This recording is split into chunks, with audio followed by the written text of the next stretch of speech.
Hey guys, tonight we're going deep into the heart of ancient Babylon, one of the most powerful cities the world has ever known. You'll walk through its sun-baked streets, past the towering ziggurats, and feel the heavy scent of incense drifting through the air. You'll also, unfortunately, come face to face with some of the strangest and most unsettling sexual customs ever recorded in the ancient world. You probably won't survive this, emotionally, but don't worry, no one ever really does. So, before you get comfortable, take a moment to like the video and subscribe, but only if you genuinely enjoy what I do here. I'm not trying to guilt you, just trying to survive the algorithm, you know? Let me know where you're watching from and what time it is. I'm curious who else is wandering through this ancient madness with us. Now, dim the lights, maybe turn on a fan for that, soft background hum, and let's ease into tonight's journey together. The first thing you notice when you step into Babylon is how incredibly organised everything looks. The streets are wide, clean, and buzzing with commerce. Clay bricks beneath your sandals radiate the leftover heat from the day, and gold shimmers faintly on distant towers.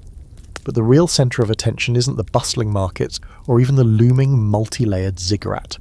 It's that temple over there, the one dedicated to Ishtar, goddess of love, war, and, well, other forms of passion.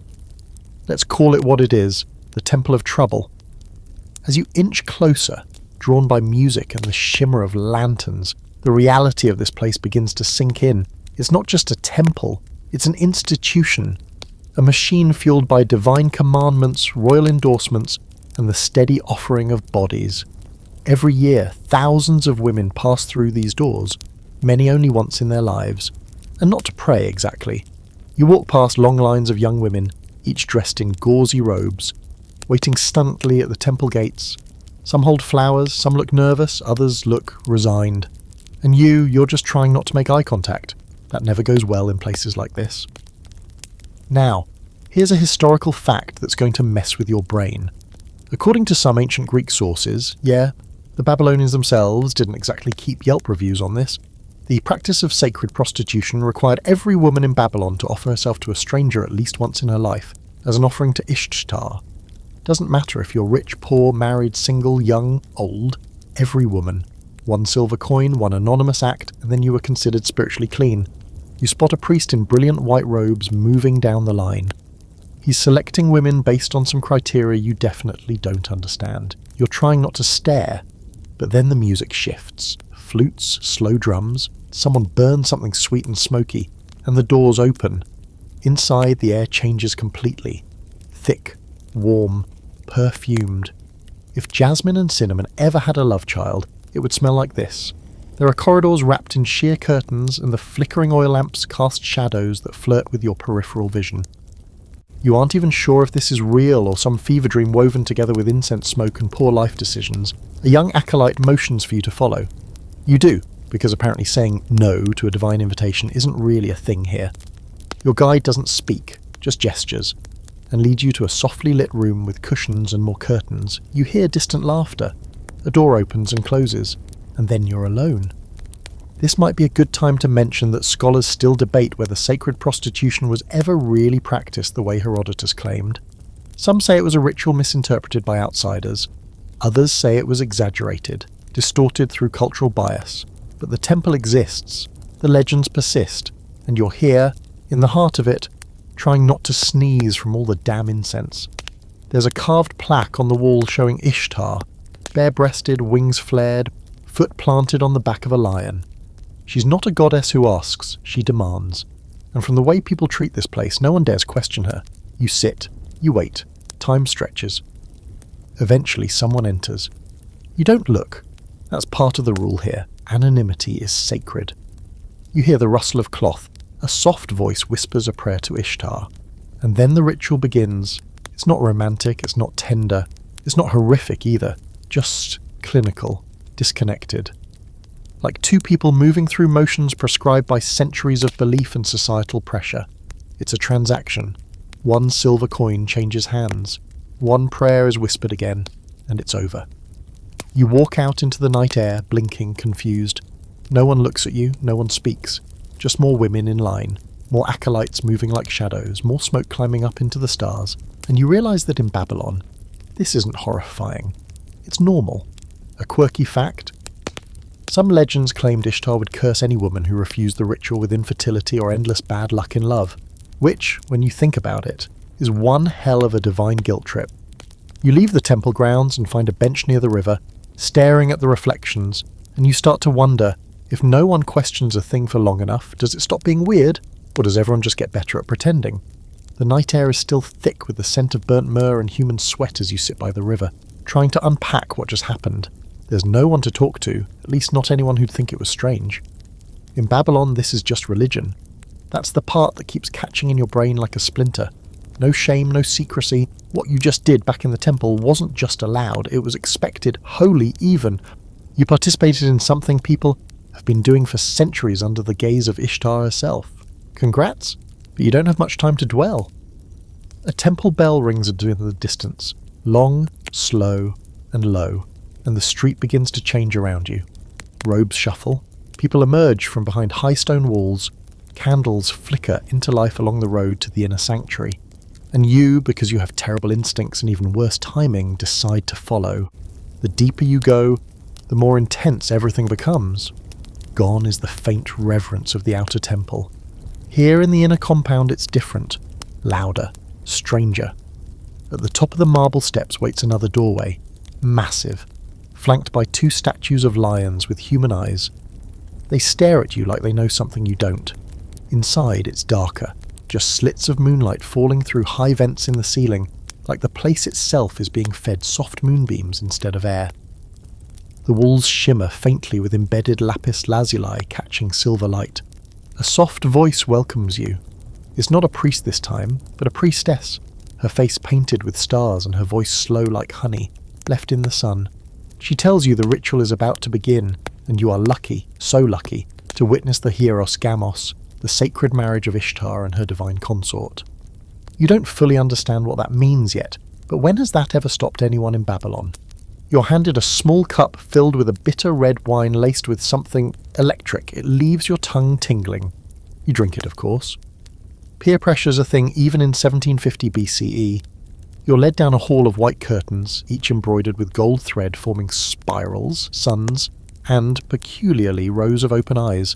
Behind the final veil, there they are, the high priestess and her chosen partner, dressed as Ishtar and Dumuzi. They sit on a raised platform, surrounded by bowls of rose petals and burning spices. He looks uncomfortable. She does not. This is not a private affair, this is performance. Around them, nobles, clergy, and temple patrons sit cross-legged in respectful silence, watching as the divine pair reenact the marriage of heaven and earth. And yes, it is exactly what you think. They don't stop for modesty. There are no curtains. This is Babylon, baby. Here's your historical fact.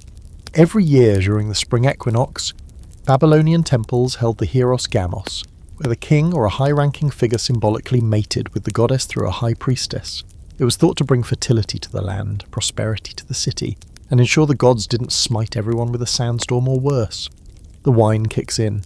You feel lighter, floaty. Your brain tries to panic, but your body's like, nah, let's just vibe with the rose petals. The priestess moans in rhythm with the drums. The audience watches without flinching. Some begin to chant, others close their eyes and sway.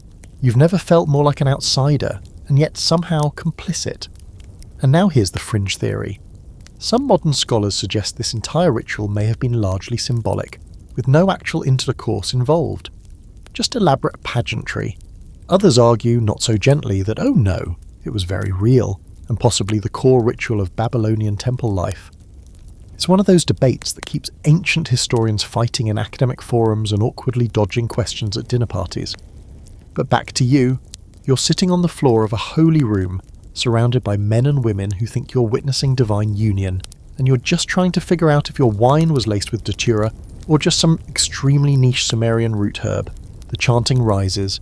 You get a whiff of something pungent, maybe opium, maybe just more burning myrrh, and then the room sort of blurs, and then it stops, just like that. The priestess stands. Her partner bows his head. The ritual is over, the spell broken, the trance fading. You're ushered back out into the hallway, blinking under torchlight. Everyone is silent.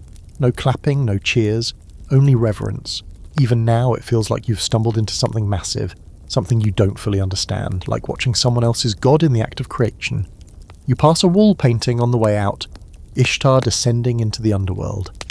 Her clothing falls away piece by piece with each level she passes.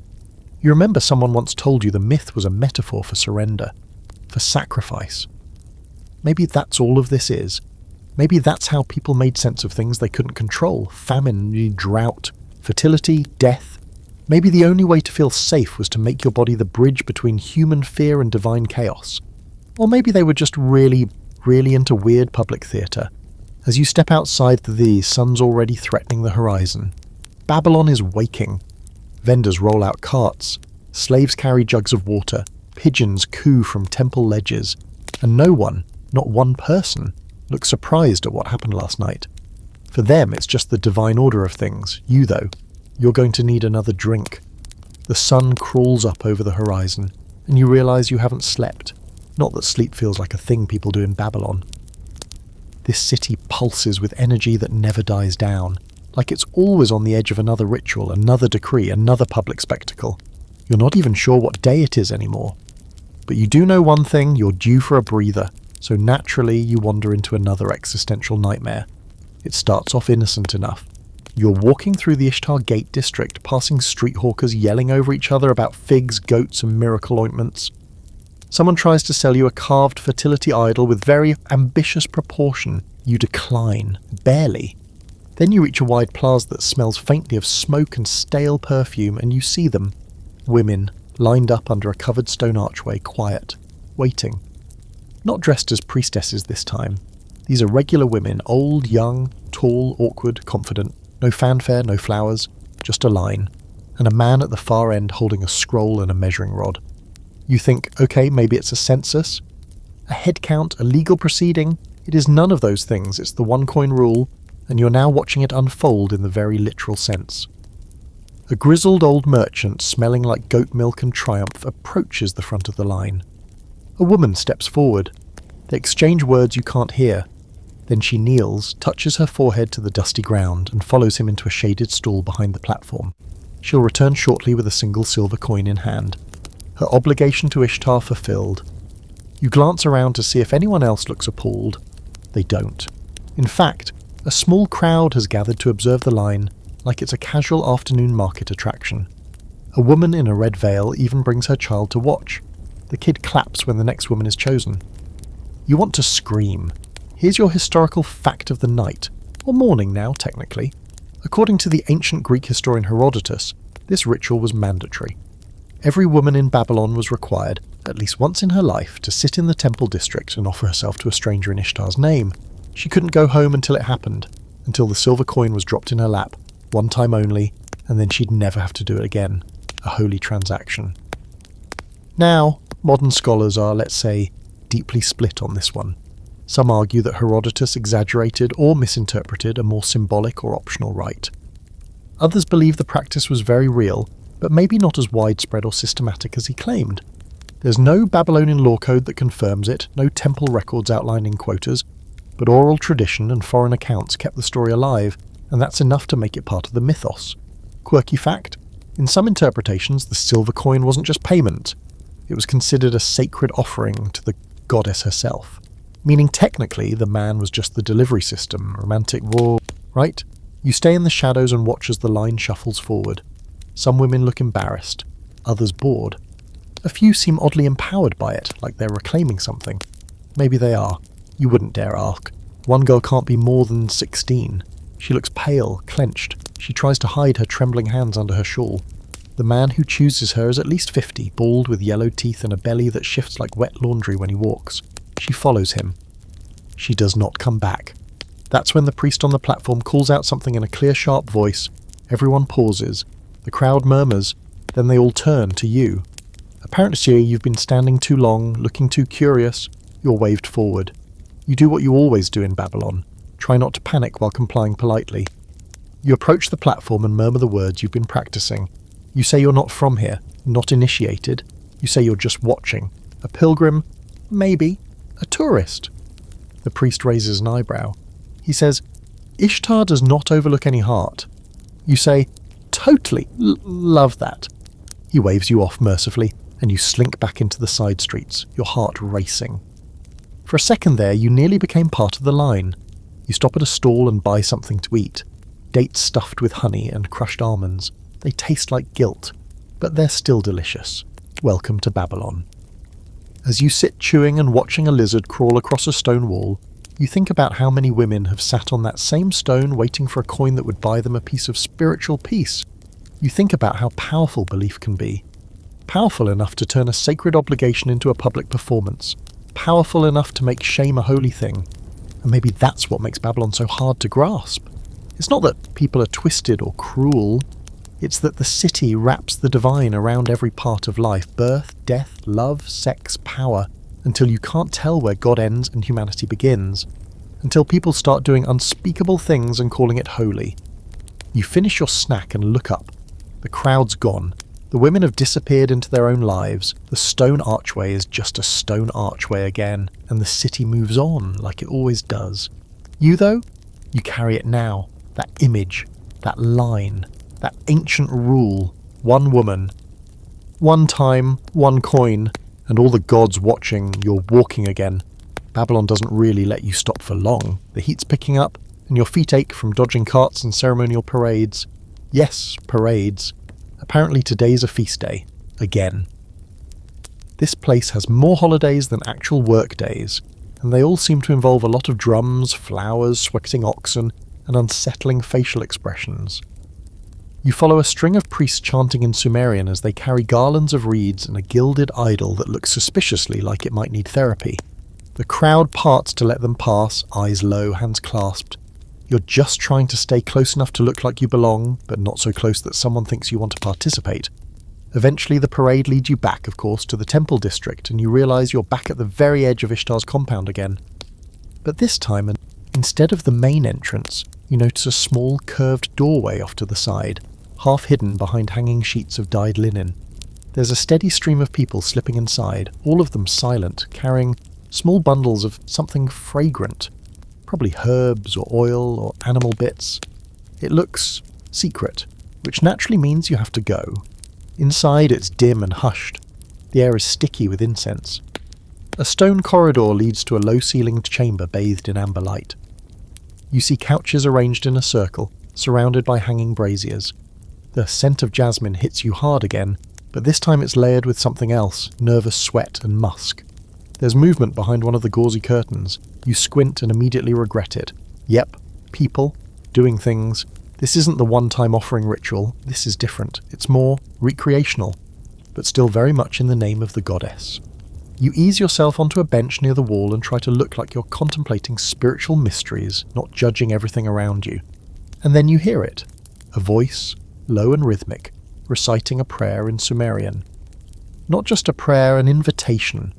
A woman, covered in golden bangles and barely anything else, moves between the couches, offering each visitor a few drops of perfumed oil. She anoints your forehead, mutters a blessing from Ishtar, and then asks you, point blank, if you'd like to join in the ritual of renewal. You decline, as politely as you can with someone's thigh brushing your elbow. She nods, understanding. Consent at least seems to matter here. A small win in a very strange setting. Here's your historical fact. Babylonian temples often had ritual chambers for what scholars sometimes call communal devotion. These weren't necessarily orgies in the modern sense, though some clearly were, but rather acts of shared intimacy believed to bond worshippers more closely with the divine. Ishtar, after all, was not just the goddess of love, but of war and chaos too, pleasure and destruction hand in hand. You take in the room, the slow, dreamlike movements of the participants, the swaying veils, the flicker of candlelight on oiled skin, and suddenly you're aware of how carefully choreographed it all is. This isn't a pile of debauchery. It's a performance, a sacred play with expected roles, careful pacing and symbolic gestures. And yet it's also entirely real. The line between ritual and experience is blurrier here than it ever should be. A quirky detail you notice? In the corner of the room sits a man playing a double pipe flute, blindfolded, just playing. Steady, hypnotic music. No one seems to know why. Maybe he's there for atmosphere. Maybe he's been playing that same melody for hours, maybe days. You can't stop wondering if he wants to be here or if he lost a bet with the priesthood. You slip out after a while, careful not to draw attention. Back in the sunlight, the world feels too loud, too fast. You need something, anything, to shake the images from your mind. You head toward the market square, where the noise of merchants shouting over each other and children chasing goats brings you back to reality. Sort of. As you rest near a pillar and sip from a cup of barley beer, a passing local plops down beside you. His teeth are crooked, and his tunic looks like it hasn't seen water since last spring. He smiles. "You've been to the oil chamber, haven't you?" he says in a low, scratchy voice. You nod slowly. "Don't worry," he chuckles. "First time always feels like the gods reached inside your ribs and jiggled things around. Not the most comforting image, but weirdly accurate." "Me? I go once a week. Keeps me young." He winks. Then offers you a pickle from a greasy pouch. You politely decline. As he wanders off, you find yourself oddly grateful for that brief flash of grounded humanity. Just a tired man with body odour and a pickle pouch trying to survive this divine circus like everyone else. Here's where scholars get stuck again. There's an ongoing debate about how much of this was actually enforced religion versus cultural norm. Some experts think these rituals were only for the elite or clergy, exclusive, scripted, symbolic. Others argue they were far more widespread, integrated into daily life in a way that blurred sacred and profane into one inescapable system of control. You at this point are leaning toward the latter, because nothing in this city feels like a choice. Every action, every ritual, even every whispered blessing seems wrapped in the expectations of 1,000 years of tradition and pressure, and beneath it all, a quiet hum of fear of what happens if you don't participate. By now, the sun is low again, and the city has shifted into evening mode. Fires are lit, musicians begin to play on rooftops. A group of young men and women dance in a circle around a jar of wine, chanting praises to Ishtar and giggling whenever someone slips. You pause to watch, just for a moment. It's easy to forget, in the middle of all the madness, that there's beauty here too. The kind that sneaks in when no one's looking. Still, your mind won't let go of the oil chamber. Of the way people surrendered so easily, joyfully. Ritual or not, it was real for them, and maybe that's the most disturbing thing of all. Evening in Babylon hums like a swarm of bees wrapped in velvet. The colours of the sky turn from molten bronze to dusky lavender, and every surface, from the ziggurat walls to the market stalls, is bathed in soft, flickering torchlight. It's almost beautiful enough to make you forget that you're in the belly of one of history's strangest fever dreams. Almost. You're wandering again, because in Babylon there's no such thing as privacy or peace. Behind every corner is a ceremony, a chant, a goat covered in gold foil for reasons you've stopped questioning. You pass a group of boys carving clay tablets with messages to Ishtar, some of which are suspiciously detailed for their age. You stop long enough to realise that yes, even children learn early. Kiel, that the gods have needs, and those needs are everyone's business. But your feet carry you farther, drawn by music echoing through narrow corridors. You follow the sound to a place where the stone walls grow wider, cooler. The air shifts, less smoke, more damp. You've stumbled into the inner compound of the high priests. You shouldn't be here. A tall man in deep blue robes greets you at the gate, eyes rimmed with kohl and head shaved clean. He studies you with the kind of expression that says, "I know what you've seen," which is never what you want to hear in Babylon. But he steps aside, gesturing silently for you to enter, and so you do, like the human cautionary tale you've become. Inside it's cooler, quieter. The walls are etched with divine symbols, 8-pointed stars, coiled serpents, things that look vaguely anatomical and unsettlingly aroused.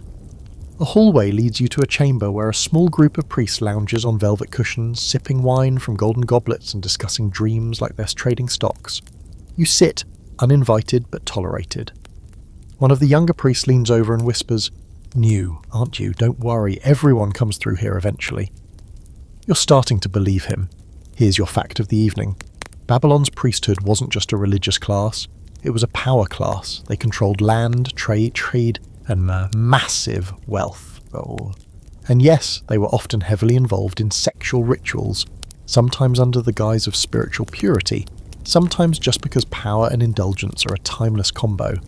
This chamber, though, this is where things get twisted. One of the senior priests, an older man with an unsettling grin and a beard that looks like it's been oiled by virgins, starts to speak. The goddess gives us power, he says, and in her service we are never cold. The others nod like he's just said something profound instead of terrifying. You glance around and see something that stops you cold. A boy, not a man, not yet, sits quietly at the edge of the room, wearing the robe of an initiate. He doesn't speak, doesn't move, just waits. A priest gestures to him and the boy rises, walks to the centre of the room and begins a slow, practiced dance. Every motion is ritualistic, meaningful. At least, you hope that's what it is. Because the alternative, that's something you're not ready to consider. The priests watch, murmuring prayers, sipping their wine, their eyes gleaming in the lamplight. You try not to, but you watch too because you're still trying to understand, still hoping this is all just metaphor. It's not. Here comes the historical debate. Scholars have long debated whether younger temple initiates, especially boys, were involved in temple rites of a sexual nature. Some texts suggest a third gender class of priests known as Gala or Asinnu, who may have been castrated or adopted feminine roles. Were they revered? Abused? Both. The truth is buried somewhere under millennia of crumbling stone and half-erased clay tablets. And while we're on that note, you might be wondering about eunuchs, and yes, they're very real here. You ask one of the priests about them, and he smiles. Those who lose what they do not need become closer to the gods, he says. That's not comforting. You eventually gather that eunuchs often served as temple guards, attendants, and scribes, trusted precisely because they were considered pure and no longer sexually dangerous, as if mutilation magically removed ambition or desire. The logic here is flexible. You ask, casually, what happens to those who don't want to be eunuchs? The priest just smiles and sips his wine. Few resist, fewer survive it. Cool. That's when a horn sounds from somewhere above, signalling the end of the evening session. The priests rise, stretch, and file out like cats slinking back into the night. The boy bows once, steps behind a curtain, and vanishes. You follow a different exit, hoping it leads anywhere that isn't horrifying. It spits you out into a side alley paved with limestone and lined with tiny oil lamps. For a moment you think you're alone, and then a hand grabs your wrist. It's an old woman in faded robes, her face tattooed with concentric circles. She looks straight into you. Don't go back there, she says. The goddess sees what they do, but she doesn't always bless it. Then she slips away before you can ask anything else. You stand there, the oil lamps flickering around you like a warning. And suddenly it all clicks. Babylon's sacred rituals, its temple orders, its divine pageantry, it's not just about gods or myths or harvest cycles. It's about control, about who gets to define purity, who's allowed to be powerful, who gets to be untouchable, and who gets touched until there's nothing left of them but silence.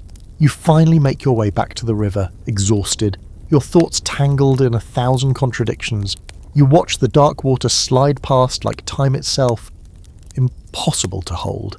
Somewhere deep in the temple district, the drums are starting up again. Because in Babylon, the show never ends. You wake up curled against a column near the river, unsure when sleep actually overtook you. The sun is barely up, casting pale light across the Euphrates. The water murmurs, pulling silkily past the docks, carrying whispers and prayers, secrets and shame. Somewhere far off, a conch shell moans, another morning ritual beginning. Another day of Babylon pretending it hasn't lost its mind. You stretch and wince, your back cracks. Your neck feels like it was used as a drum during one of Ishtar's parties. And just when you're deciding to maybe find a less cursed part of town, if such a place exists, you hear something. A deep, rhythmic shouting. Not angry, not panicked, just loud. People are gathered again, circling a raised platform built from worn sandstone blocks. Curiosity is a disease you haven't shaken. So of course, you follow the noise. When you reach the plaza, you freeze. There's a girl on the platform. Maybe 20 years old, eyes downcast, face rigid. Next to her stands an older man in a faded robe. He points at her like she's livestock. He's trying to return for being defective.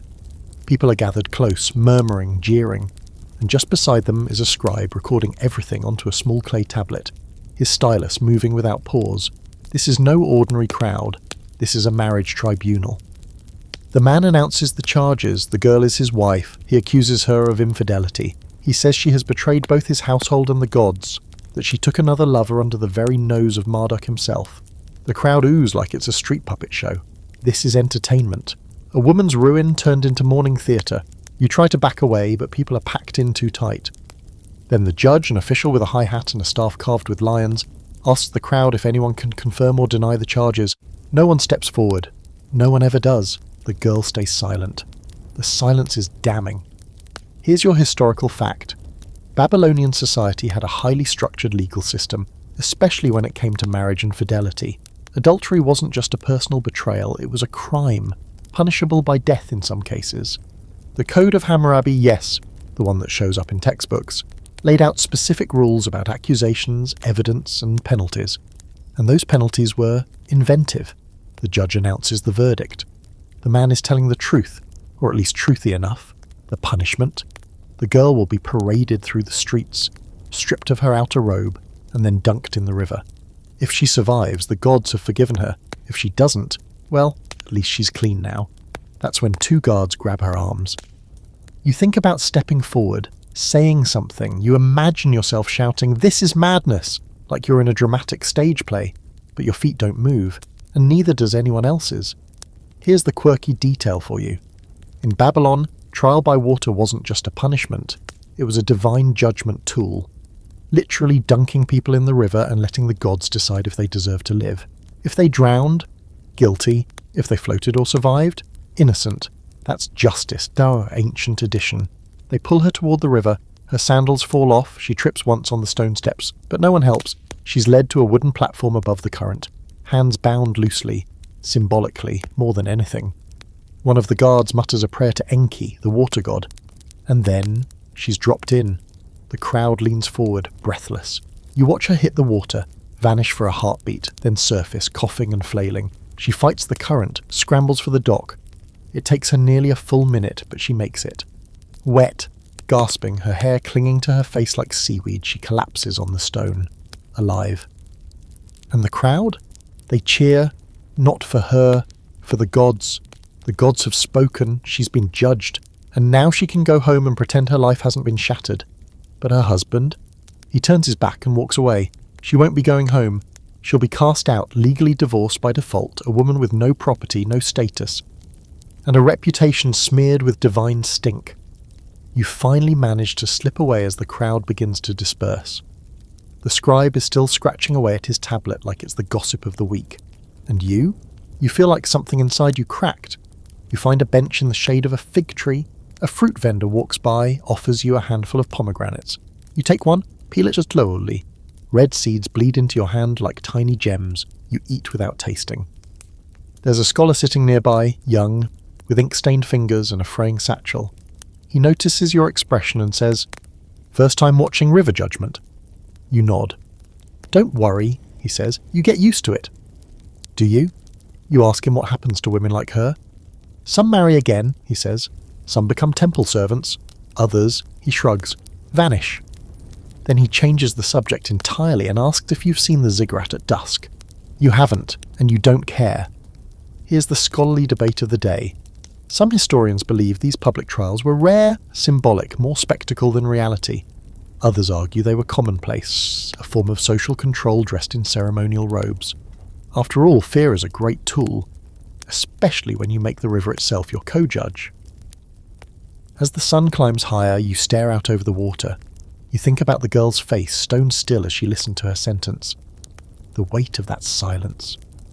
The kind of silence only possible when everyone around you has agreed to believe in the system more than in justice. In Babylon, guilt doesn't need proof, it only needs performance. Later that same day, you find yourself back in the marketplace trying desperately to act normal. You chew on a dried fig. You stare too long at a clay tablet featuring a surprisingly detailed depiction of two goats doing things. You nod politely at a man selling love charms who looks like he hasn't known love or charm since Sargon the Great was a boy. Everyone's pretending this is just a regular Tuesday, but your brain is still reeling from the river trial, from the cheers, from the way the woman was both punished and forgiven in the same moment. And then, just when you think Babylon has run out of twisted surprises, you hear shouting, jovial, rowdy, almost festive.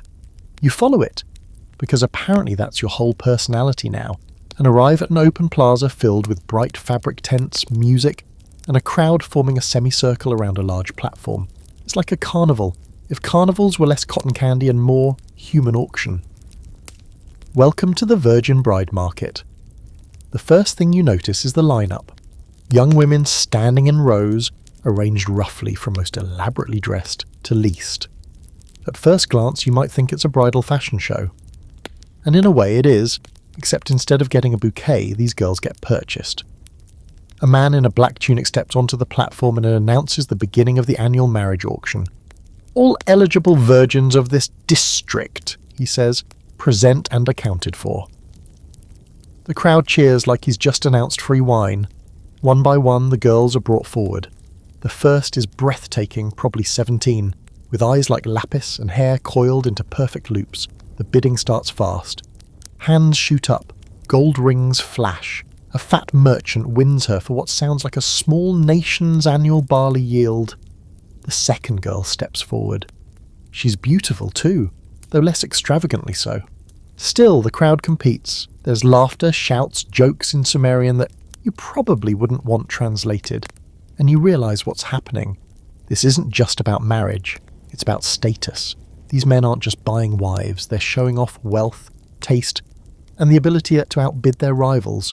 It's like an ancient version of flashing your sports car, only your car is a terrified teenager in a silk shawl. Here's your historical fact. According to Herodotus and some cuneiform records, Babylon held annual bride auctions, especially for young women who lacked dowries. The money earned from selling the most beautiful brides would be used to fund marriages for the less desirable ones. It was, by their logic, an equalizing system. A community effort. And here comes the strange twist, it sort of was. After the top brides are sold off to the highest bidders, the auctioneer starts pulling from the middle and bottom rows. These girls are plainer, older, or marked in some way.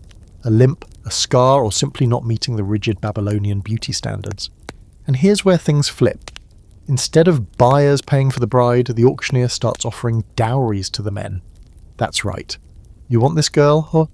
We'll pay you to marry her, Mia. At first, this seems horrifying, but then you realise, without this part of the system, these women would likely never marry. And in Babylon, that means no household, no status, no protection. You can't work alone, you can't own property, you're just floating, legally invisible. In a society where everything's about hierarchy and family lines, that's as good as being dead. A middle-aged man steps forward to claim one of the girls in the paid-to-take tier. She doesn't look surprised. She nods once, expression unreadable, and walks calmly toward him. A priest marks their names in a book. Just like that, they're married. You're watching all of this with the same expression people get when they witness a slow-motion goat cart crash. It's horrifying, but you cannot look away. A quirky detail: one girl, probably just barely old enough, is auctioned with a clay token tied around her neck that literally reads "excellent hips," not great eyes. Not charming, hips. Some scribe really took the time to inscribe that. Priorities. You ask one of the men nearby if these auctions are common. Once a year, he says. Best way to get a good wife without wasting time negotiating with her father. You ask what happens if no one bids, even with the dowry. He shrugs. Temple service, or weaving, or worse. Worse, you suspect, means a life of servitude with no name attached to your work. Now for your scholarly debate. Modern historians can't agree on whether these auctions were truly widespread or if they were limited to specific cities or classes. Some argue the practice was voluntary and fair, empowering even, given that some women had the right to refuse a match. Others say those rights were rarely honoured in practice. Either way, the bride market has become one of Babylon's most enduring and unsettling reputations. Back in the plaza, the last girl has just been won for a small satchel of lentils and a promise to build her a roofed home. She's thin, her tunic patched. But the way she clutches her husband's arm, it's hard to tell if it's relief or resignation. The crowd begins to disperse. The platform is swept clean. Musicians strike up a tune, and children start dancing, as if they hadn't just watched women get sold to strangers like plucked dates in a basket. You sit down on a bench and try to make sense of it all. Was this empowerment? A form of welfare, or just socially sanctioned commodification dressed up with garlands and flutes? And then you remember the most Babylonian truth of all. Sometimes it's all three. In this city, even kindness comes laced with ownership. Even charity comes with strings. And the prettiest flowers grow from the strangest soil.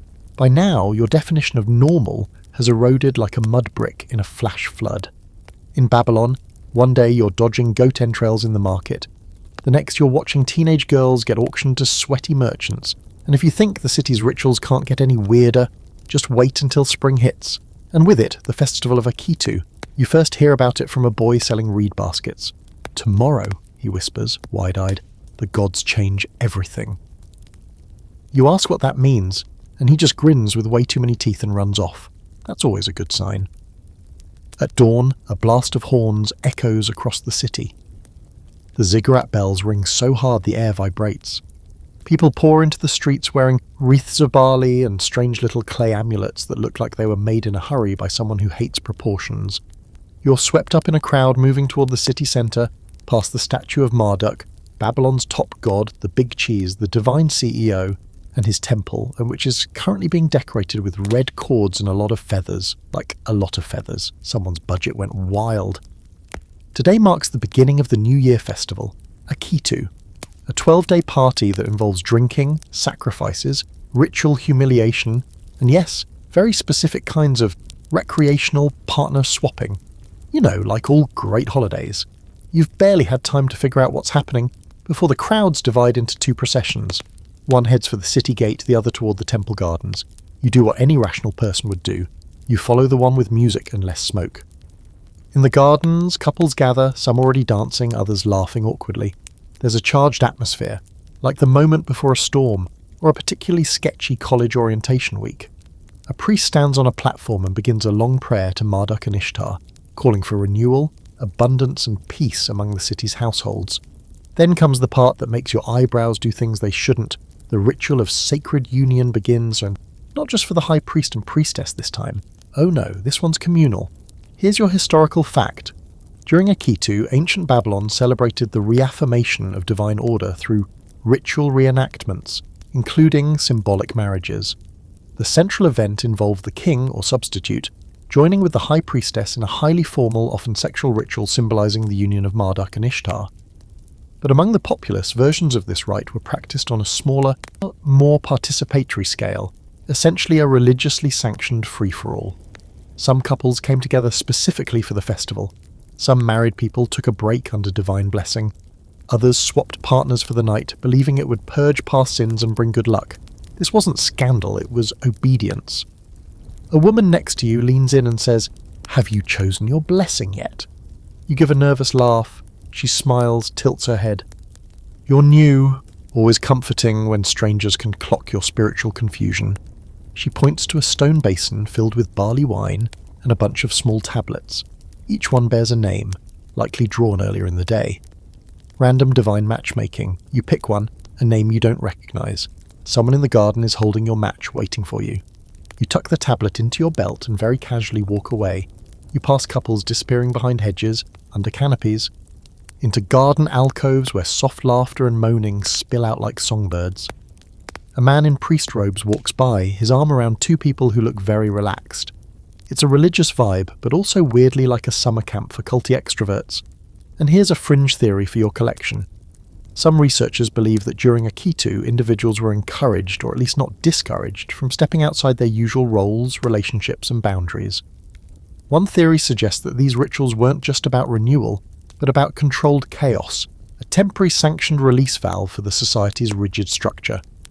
In other words, Babylon gave you 12 days a year to go absolutely off script so you could behave the other 353. You take refuge near a small fountain and watch a young man nervously approaching a woman twice his age. She laughs, accepts a garland from him, and they walk off together. You sip some wine handed to you by a child with the dead-eyed focus of someone born into catering. It tastes like regret and raisins. Nearby, an older couple, probably married, blesses each other with oil, then ceremonially part ways, each going to find a temporary partner. They'll reunite tomorrow, refreshed and absolved, like nothing ever happened. You wonder how many jealous fights this system prevents, or causes, probably both. Then comes the main event.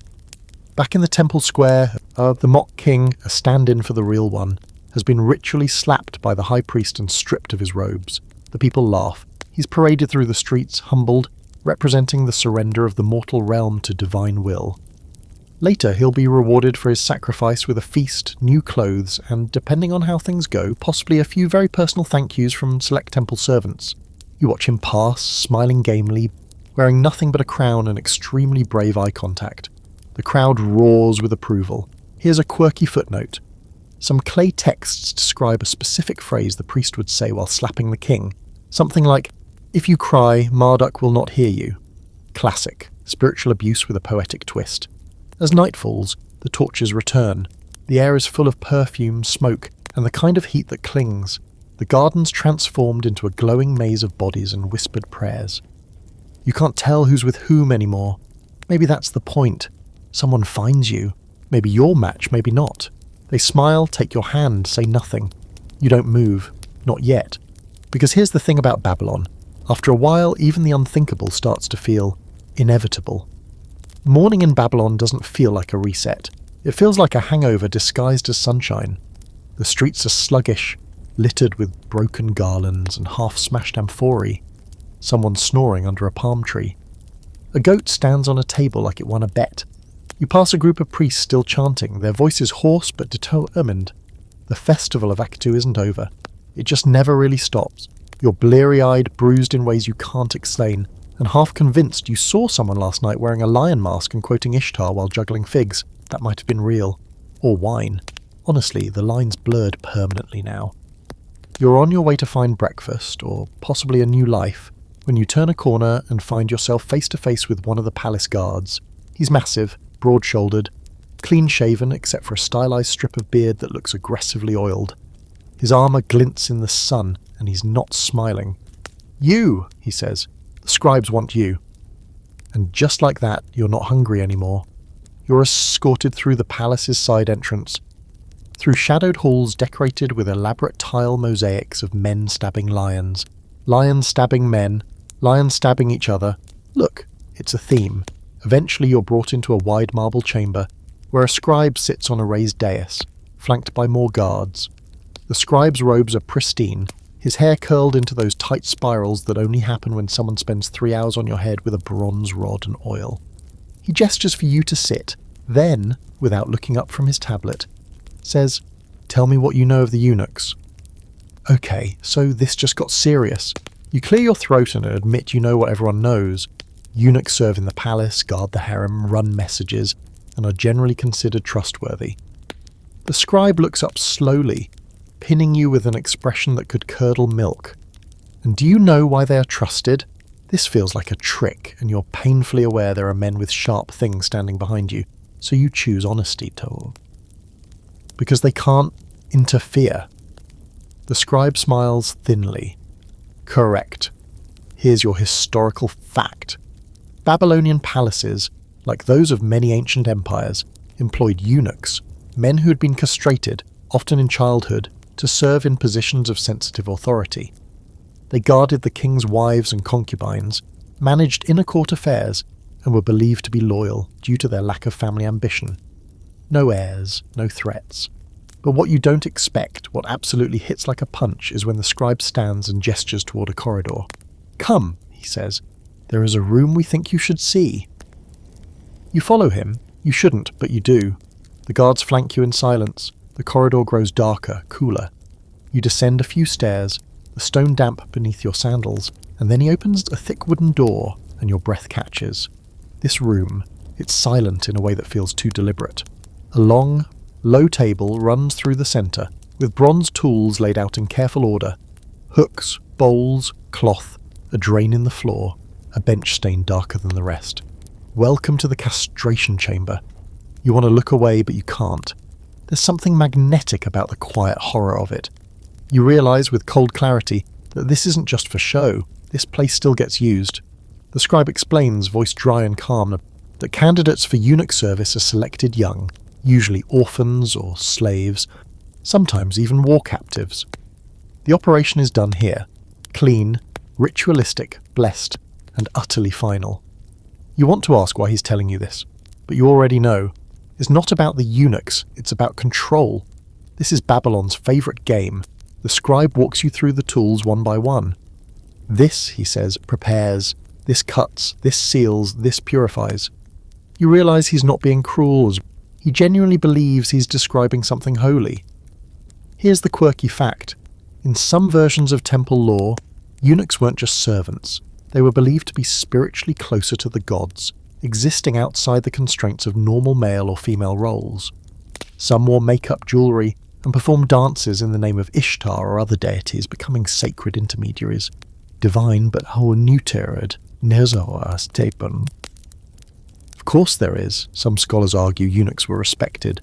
Others argue they were exploited and discarded when no longer useful. There's no consistent story, only fragments. You ask the scribe if the eunuchs choose this life. He answers with a look that says, "Don't ask stupid questions." Before you leave, the scribe gestures toward the far wall, where a row of small alcoves hold clay figures, little statues with smooth blank faces and no genitals. Each one is labelled with a name. You wonder if these are memorials or warnings. When you emerge into the sunlight again, you feel shaky, changed. Your hands smell faintly of smoke and disinfectant herbs. The guards say nothing as they escort you back into the city streets and vanish like smoke into the crowd. You wander without purpose for a while. Everything feels quieter now. Even the bells seem dulled. You sit near a fountain and watch two children play with a carved wooden horse. One of them pushes it too hard and the head breaks off. Neither of them cries. And maybe that's Babylon in miniature, a city built on breaking things quietly, people, bodies, beliefs, dreams, and somehow pretending that the pieces look better scattered. You don't go near the palace district for the next 2 days, not even close. You avoid anything with shaved heads, perfectly oiled beards, or the faintest smell of sterilized bronze. Every time you pass a eunuch in the market, you fight the instinct to look too long. Not out of judgment, out of deep, skin-prickling guilt. Because now you know what it cost them, and they walk past you every day like nothing happened. Instead, you try to reorient yourself in the more normal parts of the city. The bakeries smell like sesame and honey. The scribes are out copying business contracts and cursing about the sun drying their ink too fast. For a moment, you even believe you might just go a few hours without witnessing something deeply horrifying. But this is Babylon, and you, dear listener, have terrible luck. While wandering the edges of the temple district, you swear it was an accident. You find yourself back near the ziggurat. Not the towering main one, but a smaller satellite temple, its bricks scorched by sun and age. You approach out of mild curiosity and very poor judgment. Then you hear it. A sharp cry, not pain exactly, but something close, shocked surrender. You hesitate. Do you walk away? Of course not. You step through a curtained doorway and immediately wish you hadn't. What you see next feels like you've stumbled into a fever dream staged by performance art students who took too many hallucinogens. There's a small chamber lit with oil lamps, walls draped in black and indigo cloth. In the centre lies a man, fully clothed except for a wide opening at the chest. Around him, 4 women in ceremonial garb are chanting and rubbing his body with thick oil that glows faintly green under the lamplight. A 5th woman stands over him, whispering into his ear in a language you don't understand. Then, without warning, one of the women brings out a sharp, curved blade. Not for violence, thankfully, but for something else. Engraving. She presses the blade to the man's chest and begins to etch shallow, symbolic cuts along his skin, tracing patterns you vaguely recognize from temple carvings, spirals, eyes, what might be a scorpion. The man's breathing speeds up, but he doesn't cry out again. This, apparently, is a ritual of possession, and you're the unwilling audience. A temple acolyte notices you standing dumbstruck and gently guides you aside. "You are lucky," he says. "Few outsiders see this rite." You try to smile. It feels like your face is sliding off. Here's your historical fact. In Babylonian spiritual practices, particularly those tied to Ishtar and other chthonic deities, ritual possession was sometimes used to purge sin, welcome divine visions, or enter a temporary state of sacred madness. Priests and priestesses might enter trance states via music, drugs, sex, or pain, sometimes all at once, to allow the gods to speak through them. The man on the floor is now twitching gently. One of the women, maybe the high priestess, places a small clay idol on his chest. It's Ishtar. Of course, she of war, sex, and inconvenient timing. The priestess announces that the man has been chosen as a vessel for divine wisdom. For the next 3 days, he will live in the temple, speak in riddles, and be waited upon. He is not to be questioned, not to be touched, not to be denied anything. And then she looks at you. Would you like to assist? You have no idea what that means, but apparently you nod. Because the next thing you know, you're helping carry the now unconscious man to a padded alcove in the back of the temple. You're handed a bowl of herbs, a cloth, and instructions to keep his forehead cool. Don't wake him, just listen. Great. You've become a babysitter for a man who might start channeling divine rage any minute. While he sleeps, you sit cross-legged beside him, listening to the murmur of chants from the next room. You watch the faint rise and fall of his chest. You notice the fine, fresh cuts beginning to scab. You wonder if he wanted this, or if he simply reached a point where this bizarre surrender seemed better than being invisible. Here's your quirky fact. Some Babylonian temples kept detailed records of vessel performances, and one tablet even describes a man possessed by the goddess who ordered everyone to strip and dance like peacocks. No one argued. There are no notes about how that went, only that he was served a fig and declared well marbled of mind before falling asleep in a grain basket. You sit with the vessel for hours. Eventually he wakes, eyes wide, unfocused, glowing with that slightly insane shine you've come to associate with Babylonian religious experience. He speaks. I saw Ishtar riding the lion of the north.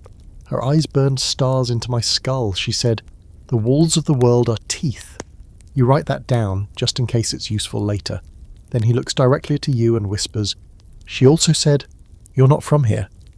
You freeze, but he closes his eyes again and sinks back into sleep, smiling faintly, as though Ishtar herself had given him a gentle pat on the head. The priestess returns. She thanks you, touches your forehead with her thumb, and says, "The goddess sees your curiosity. You should be careful, she eats the curious." Again with the terrifying compliments.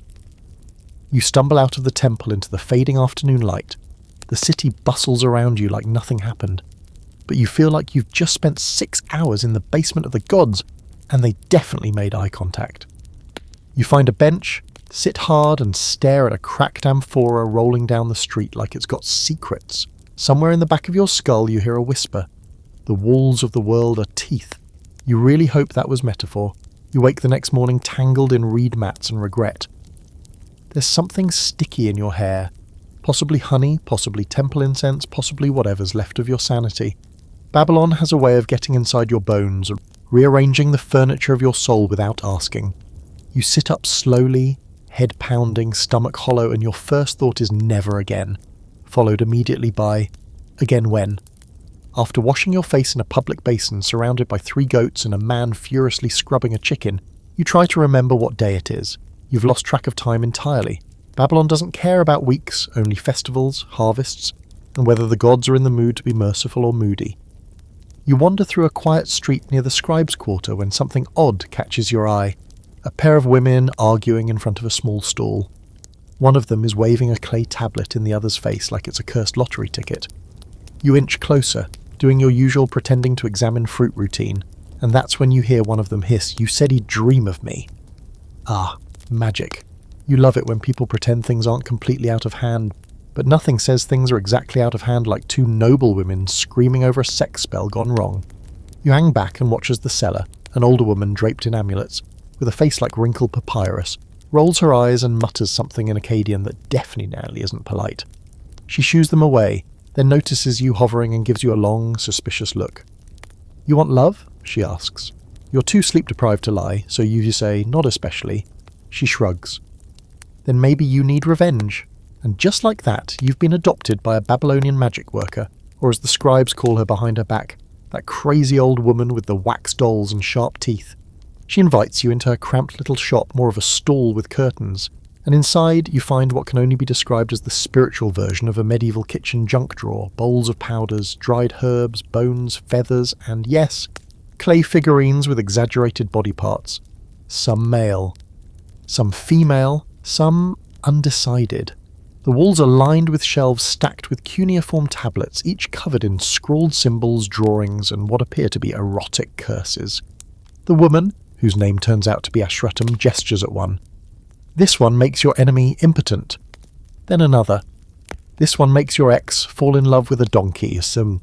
She grins. "Don't ask how I found that out." Here's your historical fact. Babylonian magic wasn't just superstition, it was a recognized science. There were trained professionals called Ashipu and Kasaptu who specialized in rituals, incantations, and protective charms. Their work ranged from healing the sick to destroying a rival's sex life with shocking creativity. And yes, they kept detailed records of it all. You're holding one right now, and it's surprisingly heavy for what amounts to ancient erotic fanfiction with side effects. Ashratum explains that Babylonian love magic falls into two categories: attraction and destruction. Want someone to notice you? There's a potion for that. Want their loins to burn until they beg you to end it? Oh, she's got that covered too. All ingredients locally sourced, naturally, very ethical, except for the occasional frog. She opens a small wooden box and reveals what can only be described as spell components. Dolls made of clay, wax, and even bread dough. Some are pierced with thorns, others are lovingly carved. One has tiny golden earrings. She paid extra, Ashratum shrugs. You're allowed to pick up one of the dolls. It's surprisingly detailed. Male, well-endowed, eyes wide in a permanent state of surprise. There's a tiny inscription along the base. You squint at it. She wanted him to only dream of her, Ashratum explains. But she forgot the moon offering, so now he just screams about owls.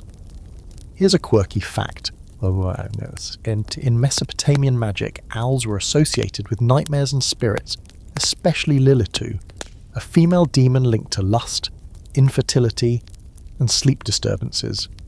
She was a frequent target or tool in sex magic. Some spells even involved writing her name on a tablet and burying it under the victim's bed. Sweet dreams. As Ashratum continues her very casual tour of erotic curses and how to weaponize goat liver, you spot a small tablet half buried in a jar. You pull it out and your brain short-circuits for a moment. It's poetry. Graphic poetry, very, very detailed. Ashratum grins. That one's a classic and written by a priestess who got rejected. You ask what happened to the man it was written for. He married a merchant's daughter, she says, but he couldn't. She makes a vague downward gesture. After that. There's a scholarly debate about all this, by the way. Some academics argue that Mesopotamian magic was deeply spiritual, more psychology than witchcraft. Others say it was basically ancient spite, baked into clay and flung at whoever broke your heart. Either way, the results were taken extremely seriously. People feared these curses. Some carried protective charms on their bodies, little tablets tucked in their belts to keep their lovers faithful and their enemies facid. Before you leave, Ashratum offers you a small amulet, just a bit of carved obsidian with the symbol of Ishtar on it. Wear it on your left wrist, she says. Not right. Right hand feeds, left hand binds. You don't question her. Outside, the sun has risen high. You feel like you've just walked out of a dream, stitched together from herbal smoke, whispered names, and dangerously specific instructions about owl demons. You walk slowly through the city, watching couples argue, flirt, and ignore each other in equal measure. You wonder how many of them are in love because they want to be, and how many are just under the influence of a carefully worded prayer baked into clay and hidden in their garden. You look at the amulet in your hand. It's warm from Ashratum's fingers. You don't put it on. Not yet. As the day stretches on, Babylon feels heavier than usual, the streets humming with the muted chaos of commerce, ritual, and something more sinister you can't quite put your finger on. Merchants yell over each other, hawking figs, oil and clay figurines, while children dart between carts like tiny predators in training. You're trying to blend in, walking past the ziggurat that towers above the city like a solemn, watchful god. Its bricks glow in the late afternoon sun, catching fire in shades of burnt gold, and yet, every corner you turn, the city seems to pulse with secrets, some whispered, some carved into stone, some practiced in shadows. Drawn by a low chant, you wander into a narrower alley, where incense smoke curls lazily from a half-hidden temple. The smell is intoxicating, jasmine, myrrh, and something musky that makes your stomach twist and your heart skip. Inside, the air is cooler, thick with ritual. A circle of figures kneels on soft rugs, candles casting elongated shadows that flicker like restless spirits. They chant in low, almost hypnotic tones, and their hands move rhythmically over clay tablets etched with intricate symbols. At the centre sits a small altar. On it a carved lion, a tiny figure of Ishtar perched atop its back.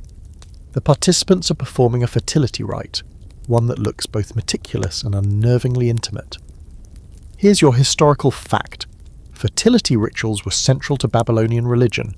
They were intended to ensure prosperity for crops, livestock, and human families alike.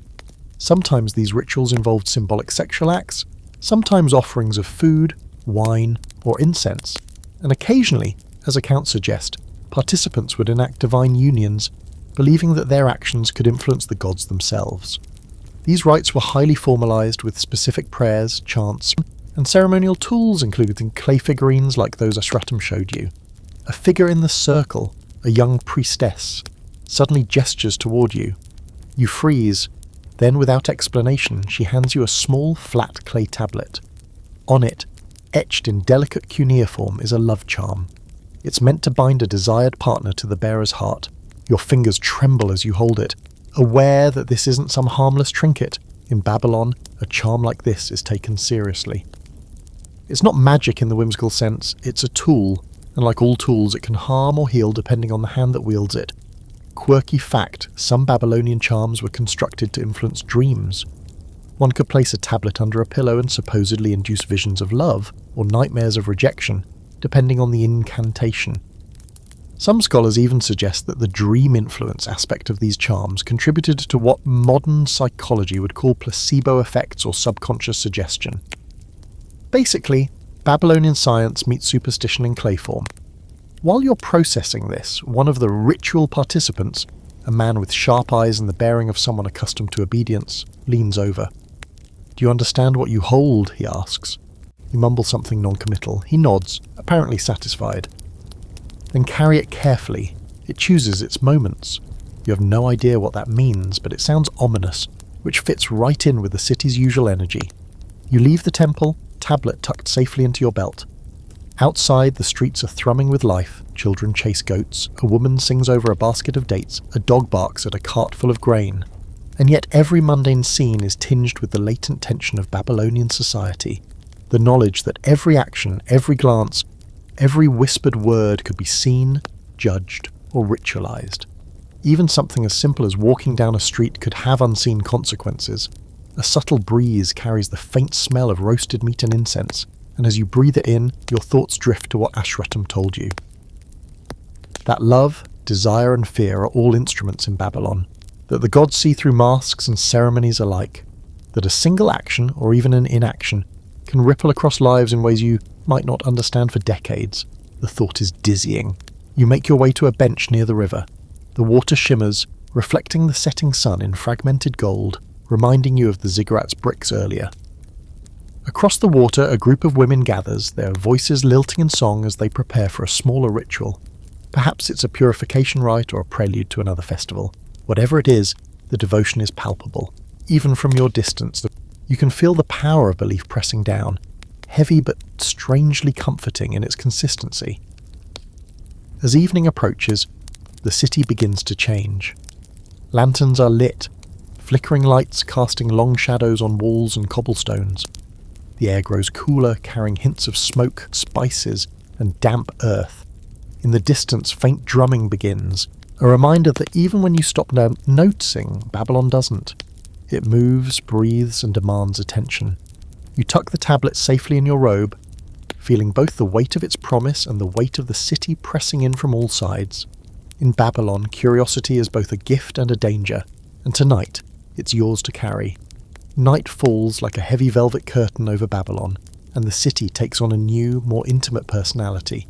Torches flicker along the streets, throwing long shadows across cracked stones, while the soft murmur of the Euphrates carries through the alleys, mingling with distant chants.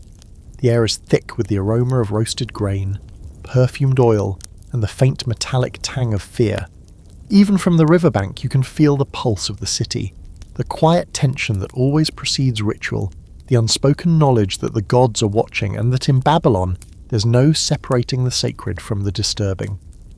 Drawn once more toward the temple district, you find yourself near a cluster of smaller shrines tucked behind high walls and hanging vines. One shrine, dedicated to Ishtar, emits a strange, almost magnetic energy. From within you hear soft chanting, low and rhythmic, punctuated by what sounds like the quiet beating of drums. Peeking through a crack in the door, you see a priestess kneeling over a small bronze basin.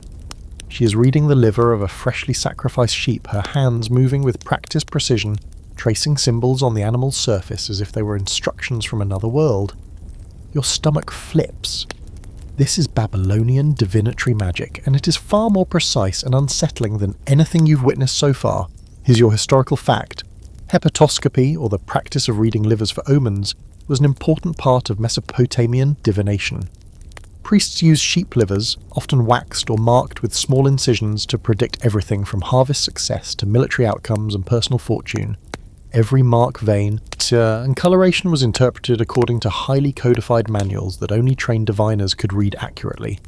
Quirky fact, some tablets reveal that the Babylonians had specialized clay models of livers for training apprentices. These were sometimes more accurate than the actual organs, allowing priests to practice reading omens without wasting a real animal. Imagine a sheep-shaped workbook designed for necromancy and personal anxiety. As you watch, the priestess mutters under her breath, tracing a small spiral near the gallbladder.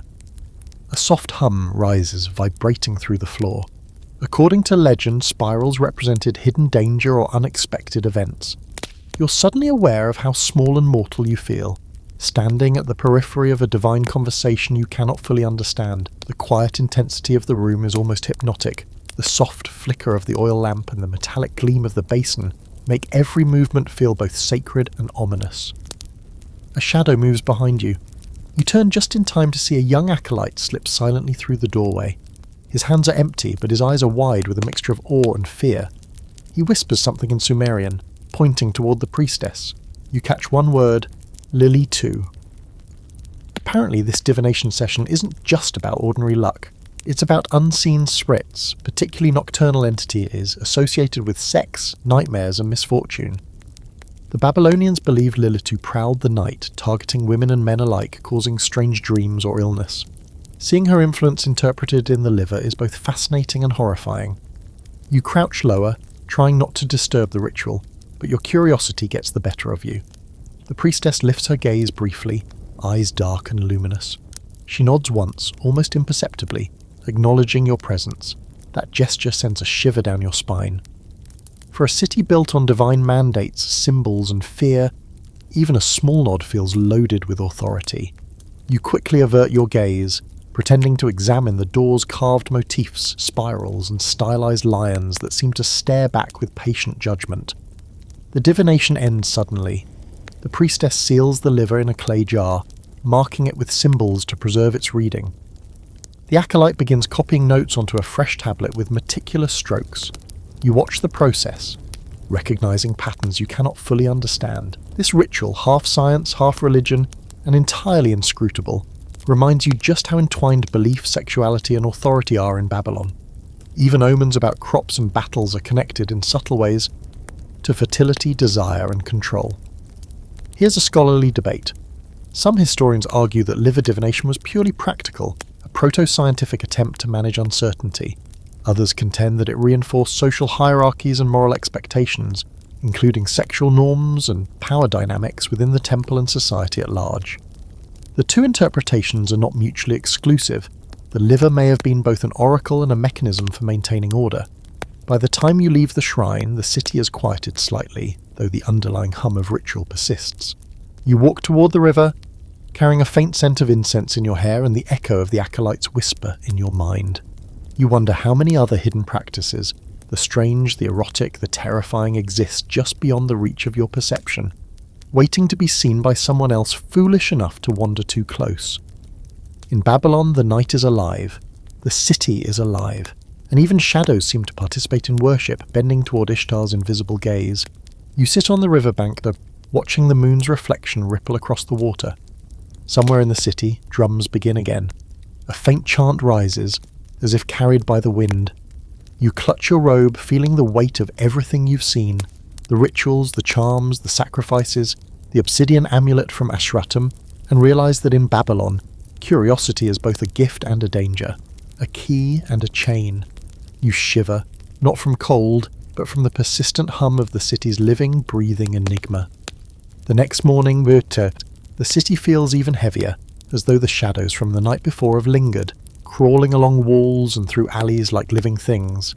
The streets are narrower than you remember, or perhaps it's just your mind playing tricks. Smoke rises from countless hearths, mingling with the lingering scent of incense and the faint tang of unwashed bodies, creating a perfume only Babylon could claim as normal. You walk past carts piled high with clay pots, goats, and mysterious bundles that might contain grain, or something much more sinister. The city is awake, humming with life, and yet it feels watchful, as if it knows you're still too curious for your own safety. Drawn by the faint sound of flutes and chanting, you veer into a smaller courtyard tucked between two temple complexes. The area is quiet except for the soft shuffle of feet and the whisper of prayers. You catch sight of a priest in a white robe leading a young couple toward a marble platform covered in silk. Their hands are entwined, and yet there's a ritualistic tension in the way they walk, a gravity to their every step. They are about to participate in a sacred union rite, one performed not for lust, but for the blessing of the gods and the continuity of Babylonian society. The ceremony is highly codified, with prayers, gestures and offerings precisely timed, leaving no room for improvisation. Every action has meaning. Every touch is charged with divine significance. Here's your historical fact. Babylonian sacred unions were often performed in temple precincts, particularly those devoted to Ishtar. They were intended to honour the goddess and invoke fertility, prosperity and cosmic harmony. While some unions were symbolic, performed by priests or ritual representatives, others were enacted by citizens in carefully prescribed rituals that reinforced social and religious hierarchies. These ceremonies were considered essential for maintaining both spiritual and civic order. A quirky aspect, some rituals involved symbolic clothing exchanges or the placement of garlands and jewellery on the participants, which could later be interpreted as magical endorsements of love, fidelity or fertility. The more elaborate the exchange, the greater the spiritual potency assigned to the ritual. It's equal parts theatre, devotion and social messaging, like a Broadway play written by the gods themselves. As you observe, a priestess hands the couple a small clay tablet inscribed with cuneiform symbols. The tablet represents their commitment, but it also functions as a kind of spiritual insurance. Should either party stray, the tablet is a witness, a sacred record that the gods may invoke as proof. It's unsettling how concrete this makes divine oversight feel. In Babylon, even love carries accountability. And even intimacy has witnesses carved in clay. A man standing nearby catches your gaze. He's wearing a bronze amulet depicting a lion and a crescent moon. His eyes are sharp, calculating, and briefly, they seem to measure your own intentions. Babylon has a way of assessing outsiders, gauging whether you're merely wandering or whether you are, unknowingly, participating in the city's intricate web of observation. You avert your gaze, suddenly aware of how exposed you are. Here's a fringe theory. Some scholars believe that temple unions, especially those tied to Ishtar, were as much about political networking and reinforcing social bonds as they were about spiritual devotion. By participating or even by witnessing these rituals, citizens demonstrated obedience and alignment with the city's divine order, subtly reinforcing class structures and familial obligations. It's devotion, diplomacy and control, all wrapped in perfumed silk and ritual gestures. The couple kneels at the platform, and the priest begins chanting, invoking blessings from Ishtar and Marduk alike. You notice that the music, the scent of oils, the flicker of lamp flames, all of it is designed to heighten awareness, to make every participant feel the weight of the divine presence. The couple's hands tighten around one another, their breathing synchronized with the rhythm of the chant. In a way that is both beautiful and terrifying, their vulnerability is on display for gods, priests, and the few silent observers like yourself. Suddenly, a young acolyte steps forward, offering a small cup of wine to the participants. The ritual is nearing its peak. The subtle interplay of consent, obedience, and symbolic gestures reaches a point where you realize that in Babylon, ritualized sexuality is never just about desire. It is about power, connection, and cosmic validation. The act itself is less intimate than its meaning. It is a carefully orchestrated performance designed to maintain balance between the human and divine, the mundane and the sacred. You step back, letting your eyes linger on the tableau just a moment longer, absorbing the subtle tension, the scent of incense, the tiny flicker of oil lamps. Babylon continues to breathe around you, indifferent yet infinitely attentive. You feel small, a single observer in a city that has codified lust, power, and devotion into daily life. And for the first time you understand that surviving here isn't just about physical endurance. It's about navigating a reality where belief, ritual, and fear are as tangible as stone and river. As the afternoon sun climbs higher, the heat presses down on Babylon like a living weight. The streets are narrower here, the walls of mud brick houses closing in with the familiarity of a cathedral that's seen too many centuries. Children dart between carts and goats, shouting in a mixture of Sumerian and Akkadian, while merchants call out, waving figs, bread, and strangely shaped clay idols. You move along cautiously, aware that every glance could be a message, every gesture a test. Babylon doesn't just watch you, it measures you, and you feel measured. Ahead, you notice a small procession forming near one of the temple gates, a crowd of people clustered around a slightly elevated platform. A priest, tall and imposing in a robe of deep crimson, is speaking in a low, sonorous voice. The words are lost to you, but the tone carries authority. You edge closer and see what the crowd is focused on. A man and a woman kneeling before a stone basin filled with water, hands clasped together. The priest raises a small object, possibly a carved figurine of Ishtar, and the couple bows further, murmuring a prayer. They are about to undergo a fertility blessing ritual, a ceremony designed to ensure children, prosperity, and the favour of the Kens. The spectacle is public, sacred, and intensely intimate. Here's your historical fact. Fertility rites were central to Babylonian society, both as a spiritual practice and as a social necessity. Priests and priestesses conducted ceremonies to invoke Ishtar's blessings, often involving symbolic gestures, offerings, and public displays of devotion. These rites were believed to ensure agricultural abundance, familial continuity, and the alignment of human activity with divine will. Every act, from the placement of hands to the utterance of prayers, carried codified meaning. A quirky detail: in some versions of these ceremonies, participants would exchange tokens, small pieces of jewellery, clay figurines, or inscribed tablets, symbolising the union of their spirits and the divine. These tokens could later be used to protect pregnancies, secure loyalty, or influence dreams. Essentially, they functioned as both ritual objects and magical insurance policies, a blend of spirituality, superstition, and social control. You watch the priest dip the figurine into the basin and trace a circle in the water, murmuring a chant that makes the surface ripple in concentric waves.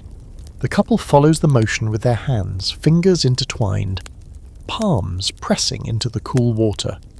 You notice subtle expressions. The woman's eyes flicker with concentration. The man's jaw tightens as if bracing for invisible pressure. The ritual is both performative and deeply affecting. You're caught between admiration and unease, aware that their experience is more than symbolic. It is an enactment of the city's moral and cosmic order. Here's a scholarly debate. Some historians argue that Babylonian fertility rituals were strictly symbolic, serving as public displays of devotion and social cohesion.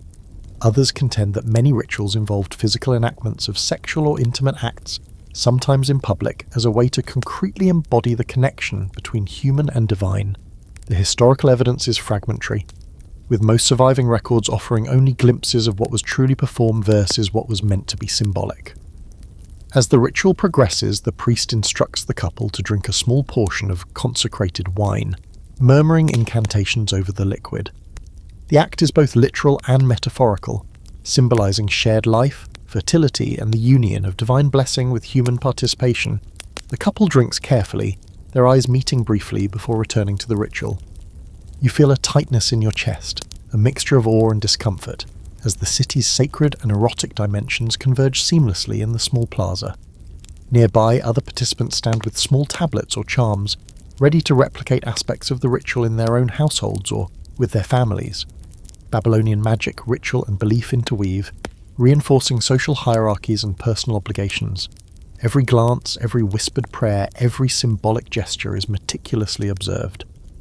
Even as a mere spectator, you sense that your presence is noted, recorded, and perhaps interpreted, an acknowledgement that in Babylon no one truly moves unnoticed. You leave the platform reluctantly, stepping back into the heat and noise of the streets. The air smells of baked clay, roasted meat, and incense mingled with sweat. Children continue their games, merchants continue shouting, but you carry with you the image of the couple kneeling in water, their hands pressed together, caught in a sacred moment that is both terrifying and beautiful. It lingers in your mind, a reminder that Babylon's rituals are never just about spectacle. They are about survival, belief, and the delicate interplay between human desire and divine expectation. As twilight settles, the city of Babylon changes its mood yet again. The air cools slightly, carrying hints of roasted lamb, wet clay, and lingering incense from the temples. Lanterns are lit along the narrow streets. flickering in rhythm with the murmuring of distant prayers. The hum of the Euphrates seems louder at this hour, carrying the sounds of drums, chants, and the occasional clink of coins. You wander cautiously, drawn by the rhythm yet wary, knowing that anything beautiful in Babylon often hides something dark. The shadows here are thick, twisting around corners, blending the ordinary with the sacred in a way that leaves your senses unmoored. You find yourself at the edge of a garden enclosed by low mud brick walls. Inside, a small group of temple attendants prepares for a masked fertility ritual, an event that combines music, dance, and symbolism into a single orchestrated performance. Men and women wear animal masks, lions, bulls, and owls, symbols of gods, spirits, and perhaps mischief. Their robes shimmer under torchlight, and the soft sounds of flutes interweave with the low hum of chants. The masks are not for anonymity alone. They transform the wearer into a vessel of divine energy, blurring the line between human and God. You watch from a distance, enthralled and uneasy, understanding that participation is both an honour and a surrender. Here's your historical fact.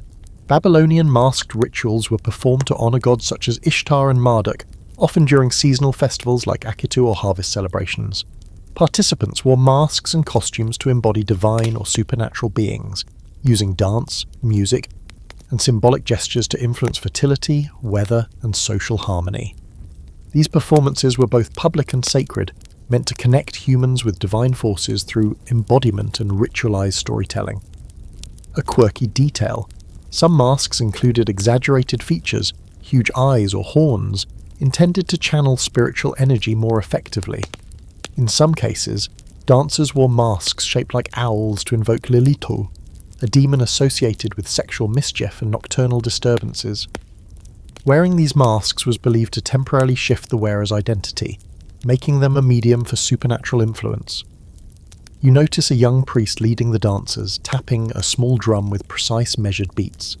His eyes are intense, and his movements deliberate, ensuring the dance aligns perfectly with the chants and musical rhythm. Every footstep seems weighted with meaning, as if each shuffle on the earth could either summon blessing or catastrophe. You realise that the ritual isn't about spectacle for its own sake. It is a careful orchestration, a weaving of sound, motion, and symbolism to ensure that the community remains aligned with cosmic order. Here's a fringe theory. Some scholars suggest that these masked fertility rites may have doubled as sexualized performance art, where the combination of ritual, music, and implied eroticism created a communal release of tension. Others argue the erotic elements were symbolic rather than literal, functioning as a controlled expression of human desire under the guidance of divine oversight.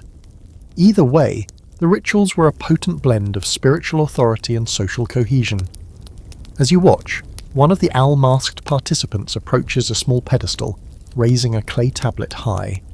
The priestess chants louder, and the participants respond, moving in concentric circles around her. A faint scent of oil and jasmine mixes with the earthy aroma of the garden, producing a dizzying sensory effect. You notice the subtle coordination, gestures, breathing, and even the rhythm of footsteps synchronize across the group, creating a hypnotic flow. It is beautiful, terrifying, and mesmerizing all at once. Nearby, a pair of children peek through the gate, imitating the dancers with sticks for drums. The adults barely notice. In Babylon, even children absorb ritual lessons early. Learning the dance of devotion, the power of observation, and the fine line between participation and chaos, the city functions as both school and stage, shaping every resident's sense of order, propriety, and fear. Eventually the ritual ends. The dancers lower their masks, the drumbeat fades, and the priestess sets the clay tablet down carefully on the altar. The participants bow in unison, and the crowd disperses silently, each person carrying the weight of what they have witnessed. You step back into the streets, the torchlight now soft against the darkening walls, and feel an almost physical sense of the city's pulse. In Babylon, the line between spectacle, devotion, and survival is as thin as the flame of a lamp, and just as easily extinguished. Night deepens, and Babylon transforms once more. The city seems quieter, but the undercurrent of ritual energy is undeniable, pulse beneath the cobblestones, under the lanterns, beneath the steady hum of the river. Smoke from countless hearths curls skyward, mingling with incense and the distant scent of perfumed oils. You walk cautiously through the alleys, aware that even in darkness the city observes, measures, and evaluates. Every glance from a passerby, every whisper, every flicker of torchlight could carry layers of meaning you may never decipher. Curiosity has marked you, and Babylon never forgets. You follow a faint melody, soft and deliberate, drifting from a secluded courtyard tucked behind a high mud brick wall. Inside, a small assembly of priests and priestesses moves rhythmically, their gestures precise and carefully orchestrated. The ritual is intimate yet public, an erotic divination rite, designed to reveal desires, fortunes, and social alignments through symbolic enactments. Music, movement, and scent combine into a hypnotic flow, each element heightening the participants' awareness and connection to divine forces. The priest leading the ceremony wears a bull mask, its bronze horns catching torchlight. Every motion he makes feels imbued with cosmic significance. Here's your historical fact. Erotic divination was a documented practice in Babylon, especially within Ishtar's cult. Priests and priestesses sometimes used symbolic sexual acts, oil anointing, or ritualized touch to interpret divine will. These rites were believed to reveal personal fortune, fertility, and social compatibility. While reinforcing the connection between human and divine, the practice was codified and often recorded on clay tablets, reflecting a complex interplay of religion, sexuality, and societal control. A quirky detail, some divination rituals involved the careful observation of bodily responses, blushing, pulse, or subtle gestures as indications of divine favor or disapproval. In certain ceremonies, participants were asked to engage in symbolic acts with figurines or partners to uncover hidden desires or threats. Modern historians speculate that these observations functioned as both psychological assessment and spiritual insight, a hybrid of intuition and divinely sanctioned surveillance. You notice a priestess offering small clay tablets to each participant. The inscriptions are unclear to you, but the recipients handle them reverently, holding them close as though they contain vital secrets. One young man kneels and whispers over his tablet, eyes closed, lips moving in a soft, urgent chant. Another participant, a woman masked as a lion, steps forward and traces symbols in a shallow basin of water, her gestures mirrored by others in the circle. The repetition, precision, and coordination transform the ritual into an orchestrated experience that feels both sacred and unsettlingly intimate. You realize that in Babylon, even erotic expression is a tool of social and spiritual order. Here's a scholarly debate. Some researchers argue that erotic divination was primarily symbolic, a controlled channeling of desire for religious insight. Others contend that physical enactment and sensual engagement were genuine components, intentionally blurring lines between spiritual, social, and sexual experience. The fragmentary nature of surviving texts makes definitive conclusions impossible, leaving room for multiple interpretations of both intent and effect. As the ceremony reaches its peak, incense smoke thickens, and the participants' movements become more fluid, almost trance-like. The priest in the bull mask steps toward a central altar, raising his hands in invocation. The priestesses respond, their voices rising in soft harmony. A subtle shift occurs in the circle, as if the air itself is charged with the presence of unseen forces. Participants clutch their tablets tighter, their breathing synchronized, eyes half-closed in concentration. You feel a wave of vertigo, as if the boundary between observer and participant is dissolving. A small boy, presumably an apprentice, enters the courtyard quietly, carrying a bowl of perfumed oil. He offers it to the priest, who anoints himself and gestures for the circle to continue. The symbolic motion feels almost erotic yet entirely ritualized, a controlled display of power, devotion, and submission. Watching you understand that Babylonian ceremonies like this were designed to reinforce social hierarchies, maintain cosmic order, and guide personal behavior, all while immersing participants in sensory experiences that leave lasting impressions on body and mind. Finally, the ritual concludes. The priest removes the bull mask, bowing low. While the priestesses step back, their gestures easing into calm, participants place their tablets back on the altar and lower their heads in silent reverence. The courtyard falls quiet, save for the faint ripple of water and the distant hum of the river. You step back into the alley, heart pounding, senses overstimulated, carrying a growing awareness of the subtle, pervasive ways Babylon entwines desire, control, and devotion. By the time you leave the courtyard, Babylon feels like a living, breathing organism pulsating with its own agenda. The streets, now dim under lantern light, hum with soft murmurs, footsteps, and the occasional clatter of a cart's wheels. Somewhere a flute squeals, a high, plaintive note, and a woman laughs in response, as if the sound itself is a form of ritual. The city wraps around you, pressing close, with a mixture of warmth, tension, and quiet menace. You realise you've been moving through the same streets all day, yet nothing looks familiar, and every corner feels like it hides a secret. In Babylon, even space itself conspires to disorient you. Drawn forward, you approach a temple tucked into a narrow alley, its doors slightly ajar. From within comes the faint sound of chanting, low and hypnotic, punctuated by soft percussion. You step closer and see a circle of figures, kneeling and swaying in time with the music. At the centre, a priestess in a gold-trimmed robe holds a small bowl of water, performing a nighttime fertility ritual intended to invite divine blessing on couples throughout the city. Candles flicker, casting shadows that seem to twist independently, creating shapes that look like eyes or serpents on the walls. The air is thick with jasmine, oil, and something sharper you can't identify, a tang that makes your chest tighten. Here's your historical fact. Babylonian night rituals often involved invoking the protection or favour of Ishtar, particularly in relation to fertility, marriage, or erotic energy. Priests and priestesses performed ceremonies with oils, water, incense, and clay figurines, using prescribed gestures and incantations. These rituals were believed to channel divine power into everyday life, influencing luck, desire, and social stability. Participation was sometimes limited to temple initiates, but many ceremonies involved observational, indirect participation from citizens. Quirky fact, some night rituals included the use of animal masks or carved figurines to represent spirits like Lilitu or erotic forces. The masks served not only symbolic purposes, but also helped participants dissociate from mundane identity, embodying divine or supernatural energy for the duration of the ceremony.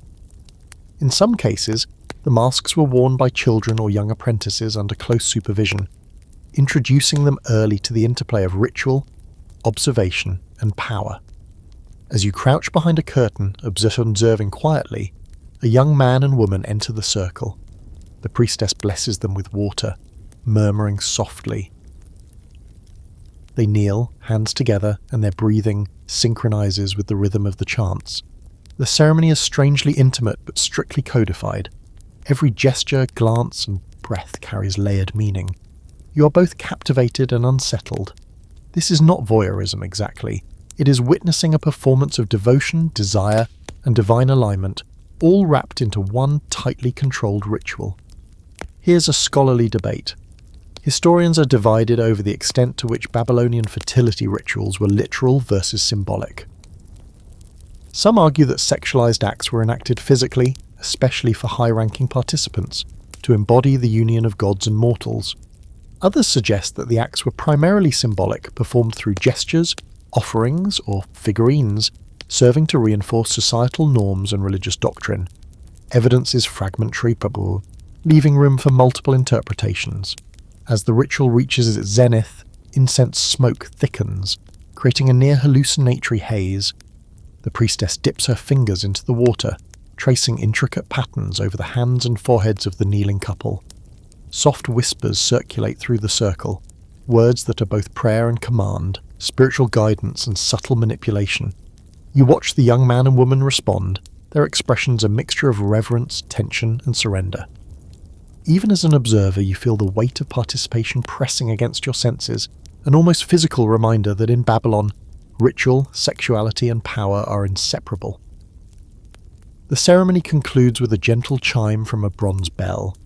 Participants bow, return their figurines to the altar, and step away with careful grace. You exhale slowly, stepping back into the alley, heart pounding, mind racing. The night outside feels different now, quieter, yet no less intense. Every shadow, every flicker of lantern light seems charged with meaning. Babylon is still alive, watching and shaping those who dare to witness. You tuck yourself into the darkened street, aware that the city's lessons are cumulative. Curiosity carries weight, observation carries risk, and in Babylon everything, desire, fear, devotion, is a form of currency. You wander farther into the heart of the city as the night deepens, each step echoing against the mud brick walls. Lanterns flicker along the narrow streets, casting long shadows that stretch and twist like living things. The scent of roasted meat and sweet oil mingles with the faint tang of the river, and you can hear distant drums vibrating through the ground. Even in the quietest alleys, the city pulses with life, ritual, and unseen tension. Babylon feels alive in a way that is almost predatory, aware of your presence, your curiosity, your fear. Every movement carries consequences, every gaze is measured, every whisper might ripple outward in unforeseen ways. Your attention is drawn to a small courtyard where a group has gathered near a low altar. A priest in dark robes moves gracefully among the participants, holding a small bronze vessel that glints in the torchlight. The crowd kneels reverently, eyes lowered, as he begins to chant in a deep, rhythmic tone. You realize you have stumbled upon a love spell ritual, designed to bind partners, provoke desire, or influence dreams. The participants carry small clay tablets, amulets, or symbolic figurines, which they present at intervals to the priest. His hands hover over each offering, tracing patterns in the air as if weaving invisible threads between objects, participants, and divine forces. Here's your historical fact. Babylonian love magic was a well-documented practice performed by both temple priests and lay practitioners. Tablets, charms, and incantations were carefully inscribed with names, symbols, and prayers to invoke the favour of gods like Ishtar or to manipulate the affections of others. Magic and ritual were intertwined with social structure, morality, and even legal concerns, making spells a serious matter rather than mere superstition. A quirky detail. Some love charms involved very specific instructions, such as placing a tablet beneath a pillow, tying it with coloured threads, or combining it with oils and perfumes to intensify its effect. One tablet you notice describes a method to make someone dream exclusively of a desired partner for 7 nights. A combination of careful incantation and symbolic representation. You shiver slightly at the thought of these miniature instructions for obsession being taken seriously for centuries. As you observe, a young couple steps forward, offering a pair of clay figurines representing themselves. The priest examines them carefully, murmuring prayers, then dips his fingers into a small basin of water, anointing the figurines with oil. The participants mirror his movements, pressing their own hands against the clay. The ritual is surprisingly intimate without being explicit, a physical enactment of desire, consent, and divine mediation.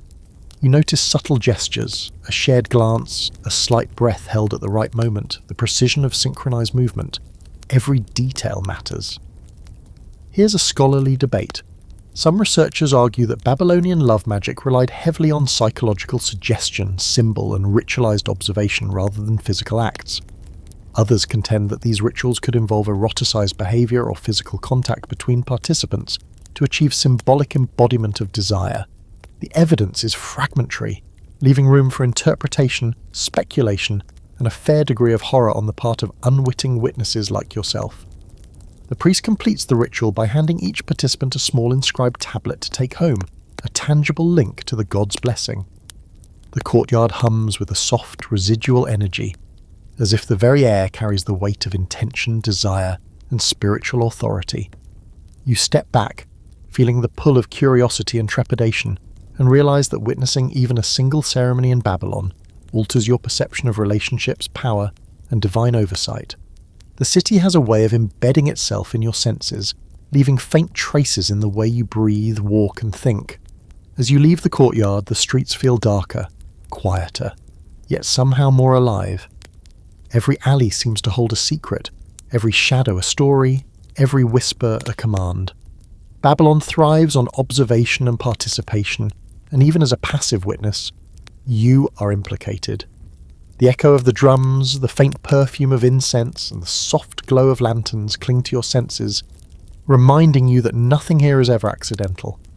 You clutch your robe tighter, aware that curiosity in Babylon is both a guide and a hazard, and the lessons of desire, ritual, and obedience are accumulating with every step you take. The next morning you wake to the soft murmur of the river and the distant clang of temple bells. The city is already stirring, merchants calling out their wares, children chasing each other along dusty streets, and the faint scent of roasted grains drifting through the air. You rub your eyes, feeling the weight of yesterday's encounters pressing down on you.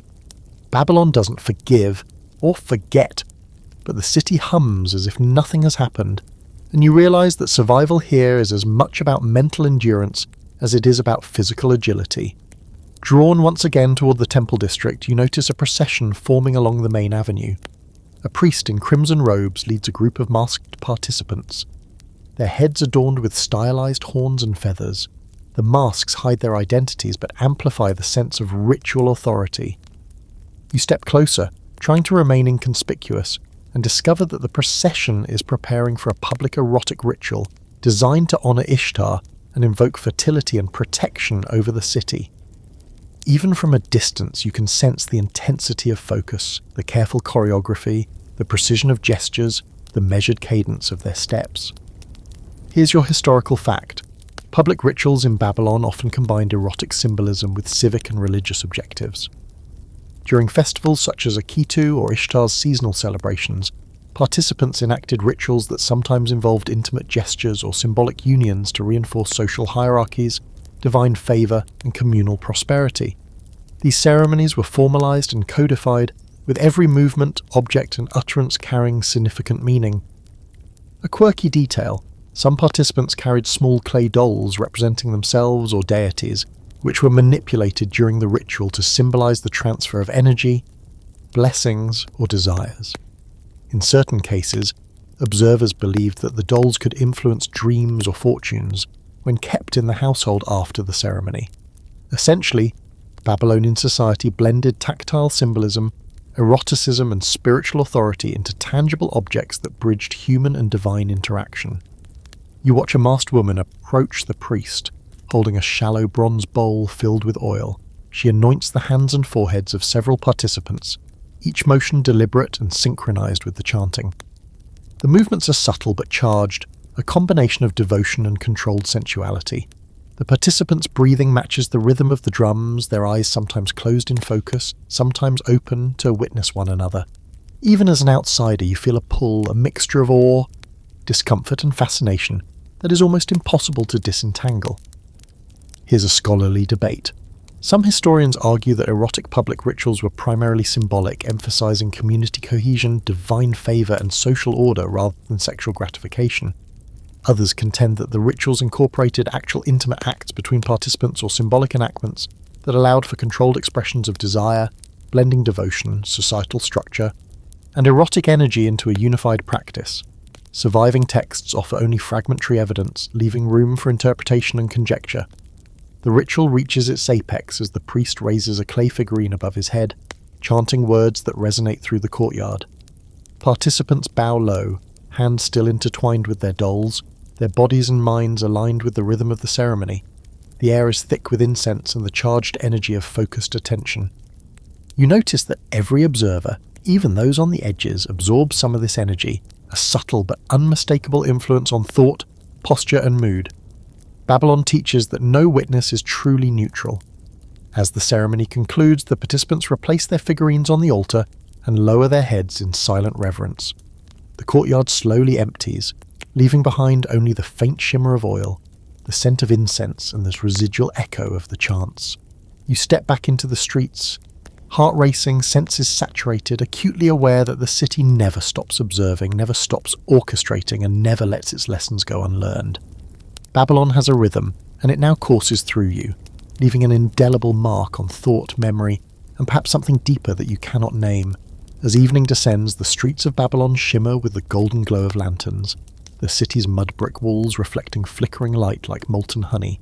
The hum of the Euphrates grows louder in the quiet moments between temple bells, carrying whispers from one end of the city to the other. You move cautiously through narrow alleys, the air heavy with the scent of roasted grain, oil, and faint traces of incense. Even in this subdued hour, Babylon breathes and watches, its pulse felt beneath the soles of your sandals in the subtle rise and fall of the air around you.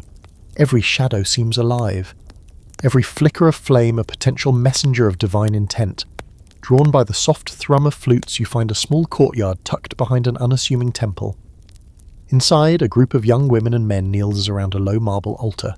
The priest leading them is clad in a lion mask, gold-plated and gleaming in the torchlight. He raises his hands, murmuring a chant, and the participants respond, swaying gently, hands tracing intricate patterns over clay tablets laid before them. This is a nighttime erotic offering, a ritual designed to channel divine energy into fertility, prosperity, and social harmony. Every gesture, every breath, every glance carries layered meaning. Here's your historical fact. Erotic offerings were integral to Babylonian religious practice, particularly in the worship of Ishtar, goddess of love, fertility, and war. Rituals involved symbolic acts of intimacy, often mediated by priests or priestesses, to transfer blessings and divine favour. Clay figurines, oil, water, and incense were used as conduits, linking the physical and spiritual worlds. Participation was codified and recorded, ensuring that the rituals reinforced both spiritual beliefs and social order. A quirky detail, some of the clay figurines used in these rituals were intentionally exaggerated, emphasizing body parts associated with fertility or virility. These figurines were often inscribed with the names of participants or the intended recipients of divine favor. In some cases, the figurines were kept in households afterward, acting as protective charms or spiritual talismans, tiny portable reminders of the god's attention to desire, health, and prosperity. You watch as the priest moves among the participants, dipping fingers into oil and tracing intricate patterns on hands and foreheads. Each motion is deliberate, synchronized with the rhythm of the accompanying music. The participants' breathing matches the cadence of drums, their eyes half closed, faces serene yet tense with concentration. Even as a spectator, you feel the ritual's weight, the way intention, touch, and gesture intertwine to create a tangible connection between human and divine. Babylonian rituals are never merely symbolic. They are immersive, demanding attention, obedience, and subtle surrender. Here's the scholarly debate. Historians disagree about the role of erotic elements in Babylonian rituals. Some argue they were symbolic, intended to convey spiritual alignment and social cohesion. Others maintain that certain ceremonies incorporated actual intimate or sexualized behaviors, serving both to channel energy and reinforce hierarchical power structures. Fragmentary evidence leaves room for both interpretations, a blend of the spiritual, social, and corporeal. As the ritual concludes, the participants place their clay figurines on the altar, bow low, and recite prayers under their breath. The lion-masked priest steps back, lowering his hands in silent command, and the courtyard falls into a hushed reverence. You step away, heart racing, senses flooded, acutely aware of Babylon's omnipresent rhythm. Every act you've observed, every sound and scent has become part of the city's current, pulling you deeper into its intricate, often disturbing patterns. You walk into the alleyway carrying the memory of gestures, chants, and faint traces of oil, understanding that in Babylon, even observation is participation. Night deepens and the city of Babylon hums with the quiet insistence of its ancient rhythm. Lanterns flicker along the streets, casting long shadows that stretch and twist across the cracked mud brick walls. The air is thick with the scent of roasted lamb, burning incense, and the subtle tang of river water. Even in this dim hour, the city pulses with life, ritual, and unseen observation. Every step you take is measured, every glance weighed, every whispered thought potentially noted by invisible eyes. Curiosity here is both a compass and a trap. You are drawn toward a smaller temple tucked into a narrow alley, one you've passed before but never entered. Its doors are open, and a faint melody of flutes and drums wafts out, luring you closer. Inside, a group of priests and priestesses kneels around a shallow basin, chanting in low, synchronized tones. A man and a woman stand at the center, holding small clay figurines in their hands. This is a ritual of erotic healing and fertility, intended to cleanse, bless, and restore alignment between human desire and divine order.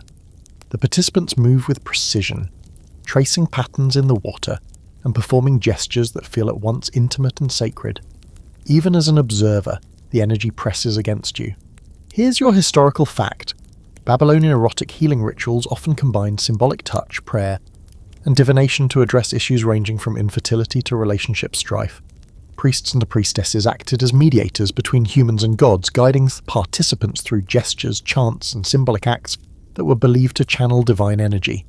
Clay figurines, oils, and water were tools for both spiritual communication and psychological influence, bridging the material and metaphysical worlds. A quirky detail, some rituals involved observation of minor bodily reactions, breath, pulse, blush to determine the effectiveness of blessings or the presence of divine influence. In certain ceremonies, participants would use masks or amulets to heighten symbolic significance, transforming themselves into vessels for gods, spirits, or mystical forces. Children and apprentices occasionally participated, learning the delicate interplay between ritual, observation, and power from a very young age. You watch as the priestess dips her fingers in oil and gently anoints the participants' foreheads and hands, murmuring incantations under her breath. The young couple mirrors her gestures, pressing their figurines into the water in time with the rhythm of drums. The act is subtle, almost imperceptible, yet charged with significance. Each movement carries layered meaning, connecting the participants' bodies, minds, and spirits to divine patterns.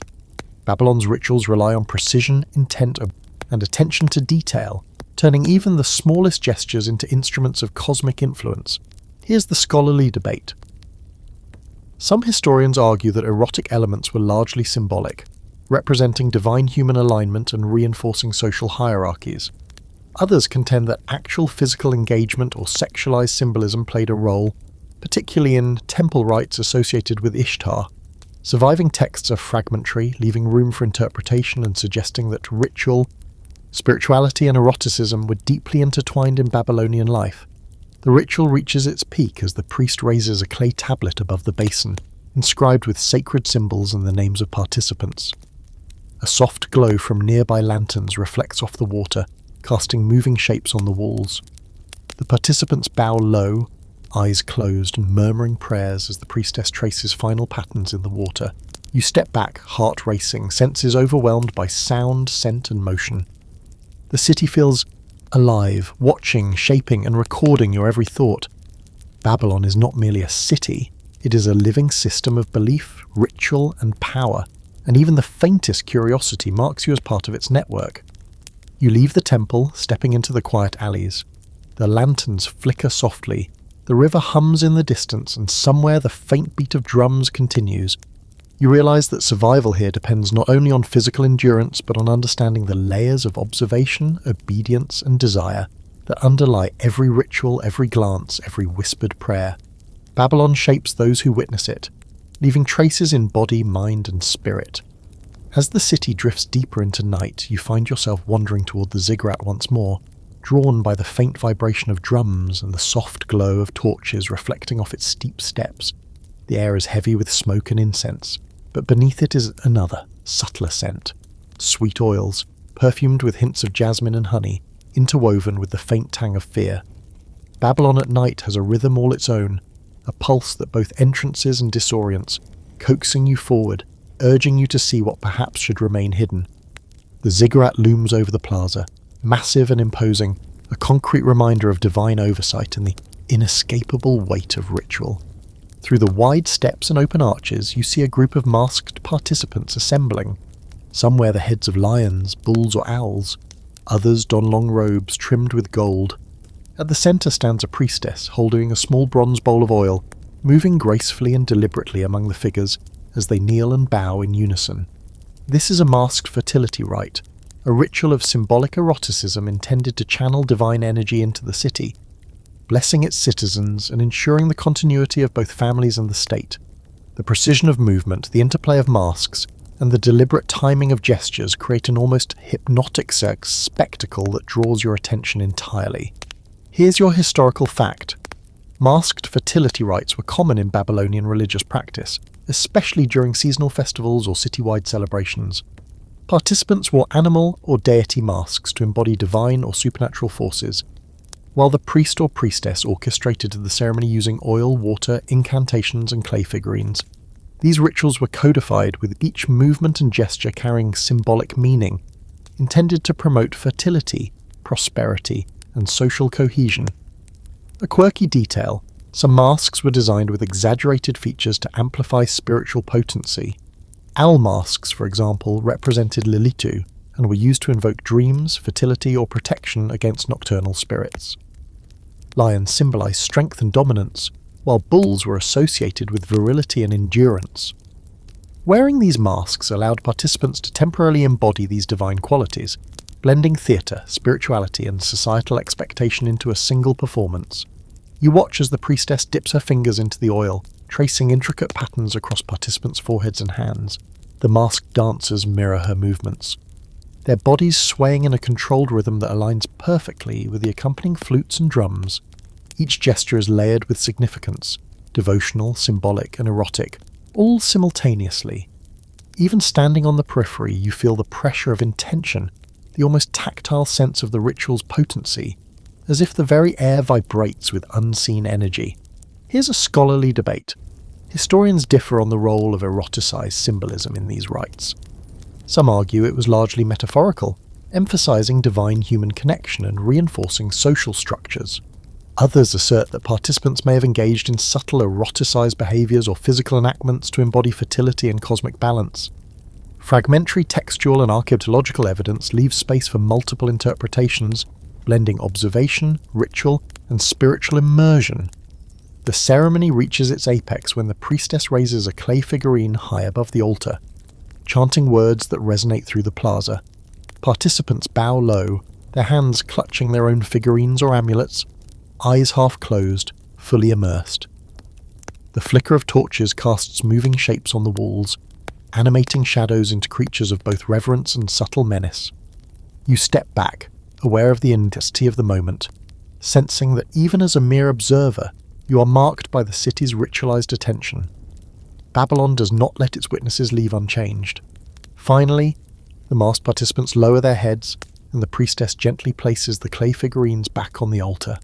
The plaza falls silent, save for the distant murmur of the river and the soft rustle of leaves in the evening breeze. You exhale, heart racing, body tense, and step back into the streets. The city seems to breathe around you, alive with unseen power, ancient devotion, and the persistent intertwining of desire, ritual, and authority. Babylon has left its mark again. A whisper on your skin, a shadow on your mind. The following dawn rises hazy and gold over Babylon, spilling light across the mud brick rooftops and the winding alleys that seem to shift subtly with every glance. The river glitters faintly, reflecting the soft movements of boats laden with grain, pottery, and bundles of reeds. Even in this early hour, the air hums with the city's hidden rhythm, the interplay of commerce, ritual, and observation that you've come to know all too intimately. Each step you take seems measured, every shadow potentially alive, every flicker of light a reminder that Babylon watches, remembers, and expects. You walk cautiously, acutely aware of the city's pervasive presence. Drawn once again toward the temple district, you notice a procession forming along the wide avenue. Participants wear robes of crimson, gold, and deep blue, masks glinting in the early sunlight. A priestess leads them, carrying a small bronze bowl of oil, while attendants trace intricate patterns in the dust and chant low, hypnotic prayers. This is a morning purification ritual, designed to cleanse the body, mind, and spirit before the day's festivals or ceremonies.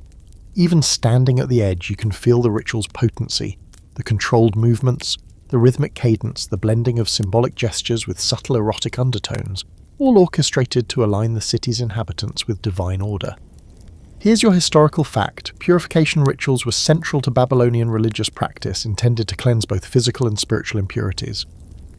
Temple priests and priestesses conducted these ceremonies using oil, water, incense, and symbolic objects like clay figurines. Such rituals reinforced the connection between mortals and gods, ensuring the community's prosperity, social harmony, and adherence to spiritual law. These practices often accompanied fertility rites, divination, and seasonal festivals. A quirky detail, some purification ceremonies involved temporary role reversals, where participants would wear masks representing animals or supernatural entities. These acts were believed to channel divine energy, subvert ordinary hierarchies, and create temporary liminal spaces in which both participants and observers could experience altered states of consciousness. Observing or participating in these liminal moments could leave a subtle, lasting imprint on the body and mind. You watch as a young couple steps forward, presenting small clay figurines to the priestess. She dips her fingers in the oil and traces patterns across their foreheads and hands, murmuring incantations that ripple through the courtyard. The participants mirror her movements, pressing their figurines into the shallow basin of water, their breaths synchronized with the rhythm of the chant. The ritual is meticulous, intimate, and immersive. Every motion carries symbolic weight, blending spiritual, social, and erotic dimensions into a single cohesive performance. Here's a scholarly debate. Historians question whether these rituals were primarily symbolic or incorporated actual intimate behaviours. Some argue that gestures, touch, and figurine manipulation were enough to satisfy ritual requirements, emphasising spiritual and social alignment. Others suggest that certain practices may have included subtle physical enactments. Blurring the line between devotion and erotic expression, evidence is incomplete, leaving room for interpretation and scholarly disagreement. The ritual concludes with the priestess placing the clay figurines back on the altar and bowing, signalling the end of the ceremony. The participants step back, breathing softly, returning their attention to the surrounding temple precinct. You step away, heart racing, mind saturated with the intensity of the morning's events. The city hums quietly around you, alive with unseen forces, hidden observation, and the persistent weight of ritualized power. Babylon teaches, always, that curiosity is both necessary and dangerous, and that survival depends on learning its rhythms, obeying its subtle rules, and navigating its intertwining webs of desire, fear, and devotion. By midday, the sun beats down on Babylon with relentless intensity, turning the streets to gold and dust, casting long, wavering shadows that stretch across the walls like silent witnesses. The hum of the Euphrates carries faint echoes of yesterday's chants, prayers, and the soft scraping of clay styluses. You wander through the market, passing carts piled with figs, pottery, and small charms of Ishtar, their delicate forms glinting in the sunlight. Even the most mundane corners of the city carry a hint of ritual, a trace of devotion, and an invisible scrutiny that makes you acutely aware of every movement, every glance. Babylon doesn't just exist, it observes. Drawn again to the temple district, you find yourself standing before a small courtyard where a priestess orchestrates a fertility and purification ritual. A pair of masked participants kneels on woven mats, holding clay figurines and amulets, their movements slow, deliberate, and synchronized with the chant of the attending priests. Oil glistens on their hands as the priestess traces precise patterns across their foreheads, murmuring invocations to Ishtar and Marduk. The air is heavy with incense, mingling with the earthy aroma of clay and perfumed oils. Even from the edges, the energy of the ritual presses against you, tangible and insistent, a reminder of the city's pervasive power. Here's your historical fact. Babylonian fertility and purification rituals were codified and performed to ensure social and cosmic harmony. Priests and priestesses mediated between humans and gods, guiding participants in gestures, prayers, and symbolic acts designed to channel divine favor. These ceremonies often intertwined erotic symbolism, spiritual devotion, and communal oversight, reinforcing social hierarchies while maintaining religious observance. Participation, observation, and ritual record-keeping all contributed to Babylon's complex system of governance and belief. A quirky detail: in some ceremonies, small clay figurines were intentionally exaggerated in size or shape to symbolize fertility, vitality, or spiritual potency. Masks, amulets, and oil were used to transform participants into temporary vessels of divine energy. Even children or apprentices might witness or perform simplified versions, internalizing lessons of power, ritual, and observation from a young age. Babylonian ritual was immersive, layered, and meticulously symbolic. As the priestess dips her fingers in oil and touches the participants' foreheads, murmuring invocations, the participants mirror her gestures with their figurines, pressing them gently into a basin of water. The synchronized movements, combined with the rhythm of chanting, produce a subtle hypnotic effect, aligning attention, intention, and energy. Even as an observer, you feel the ceremony's power, the way Babylon converts devotion into physical and emotional presence. The city's rituals are not just acts, they are experiences that bind, instruct, and mark every participant. Here's a scholarly debate. Some historians argue these rituals were primarily symbolic, emphasizing divine human alignment and reinforcing social norms.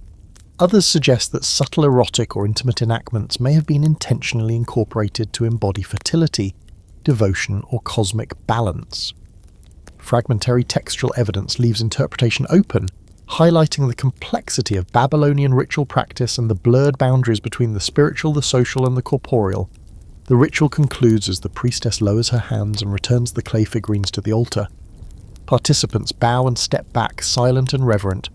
You leave the courtyard feeling the lingering intensity of the ceremony pressing in, your mind alive with observation, memory, and awe.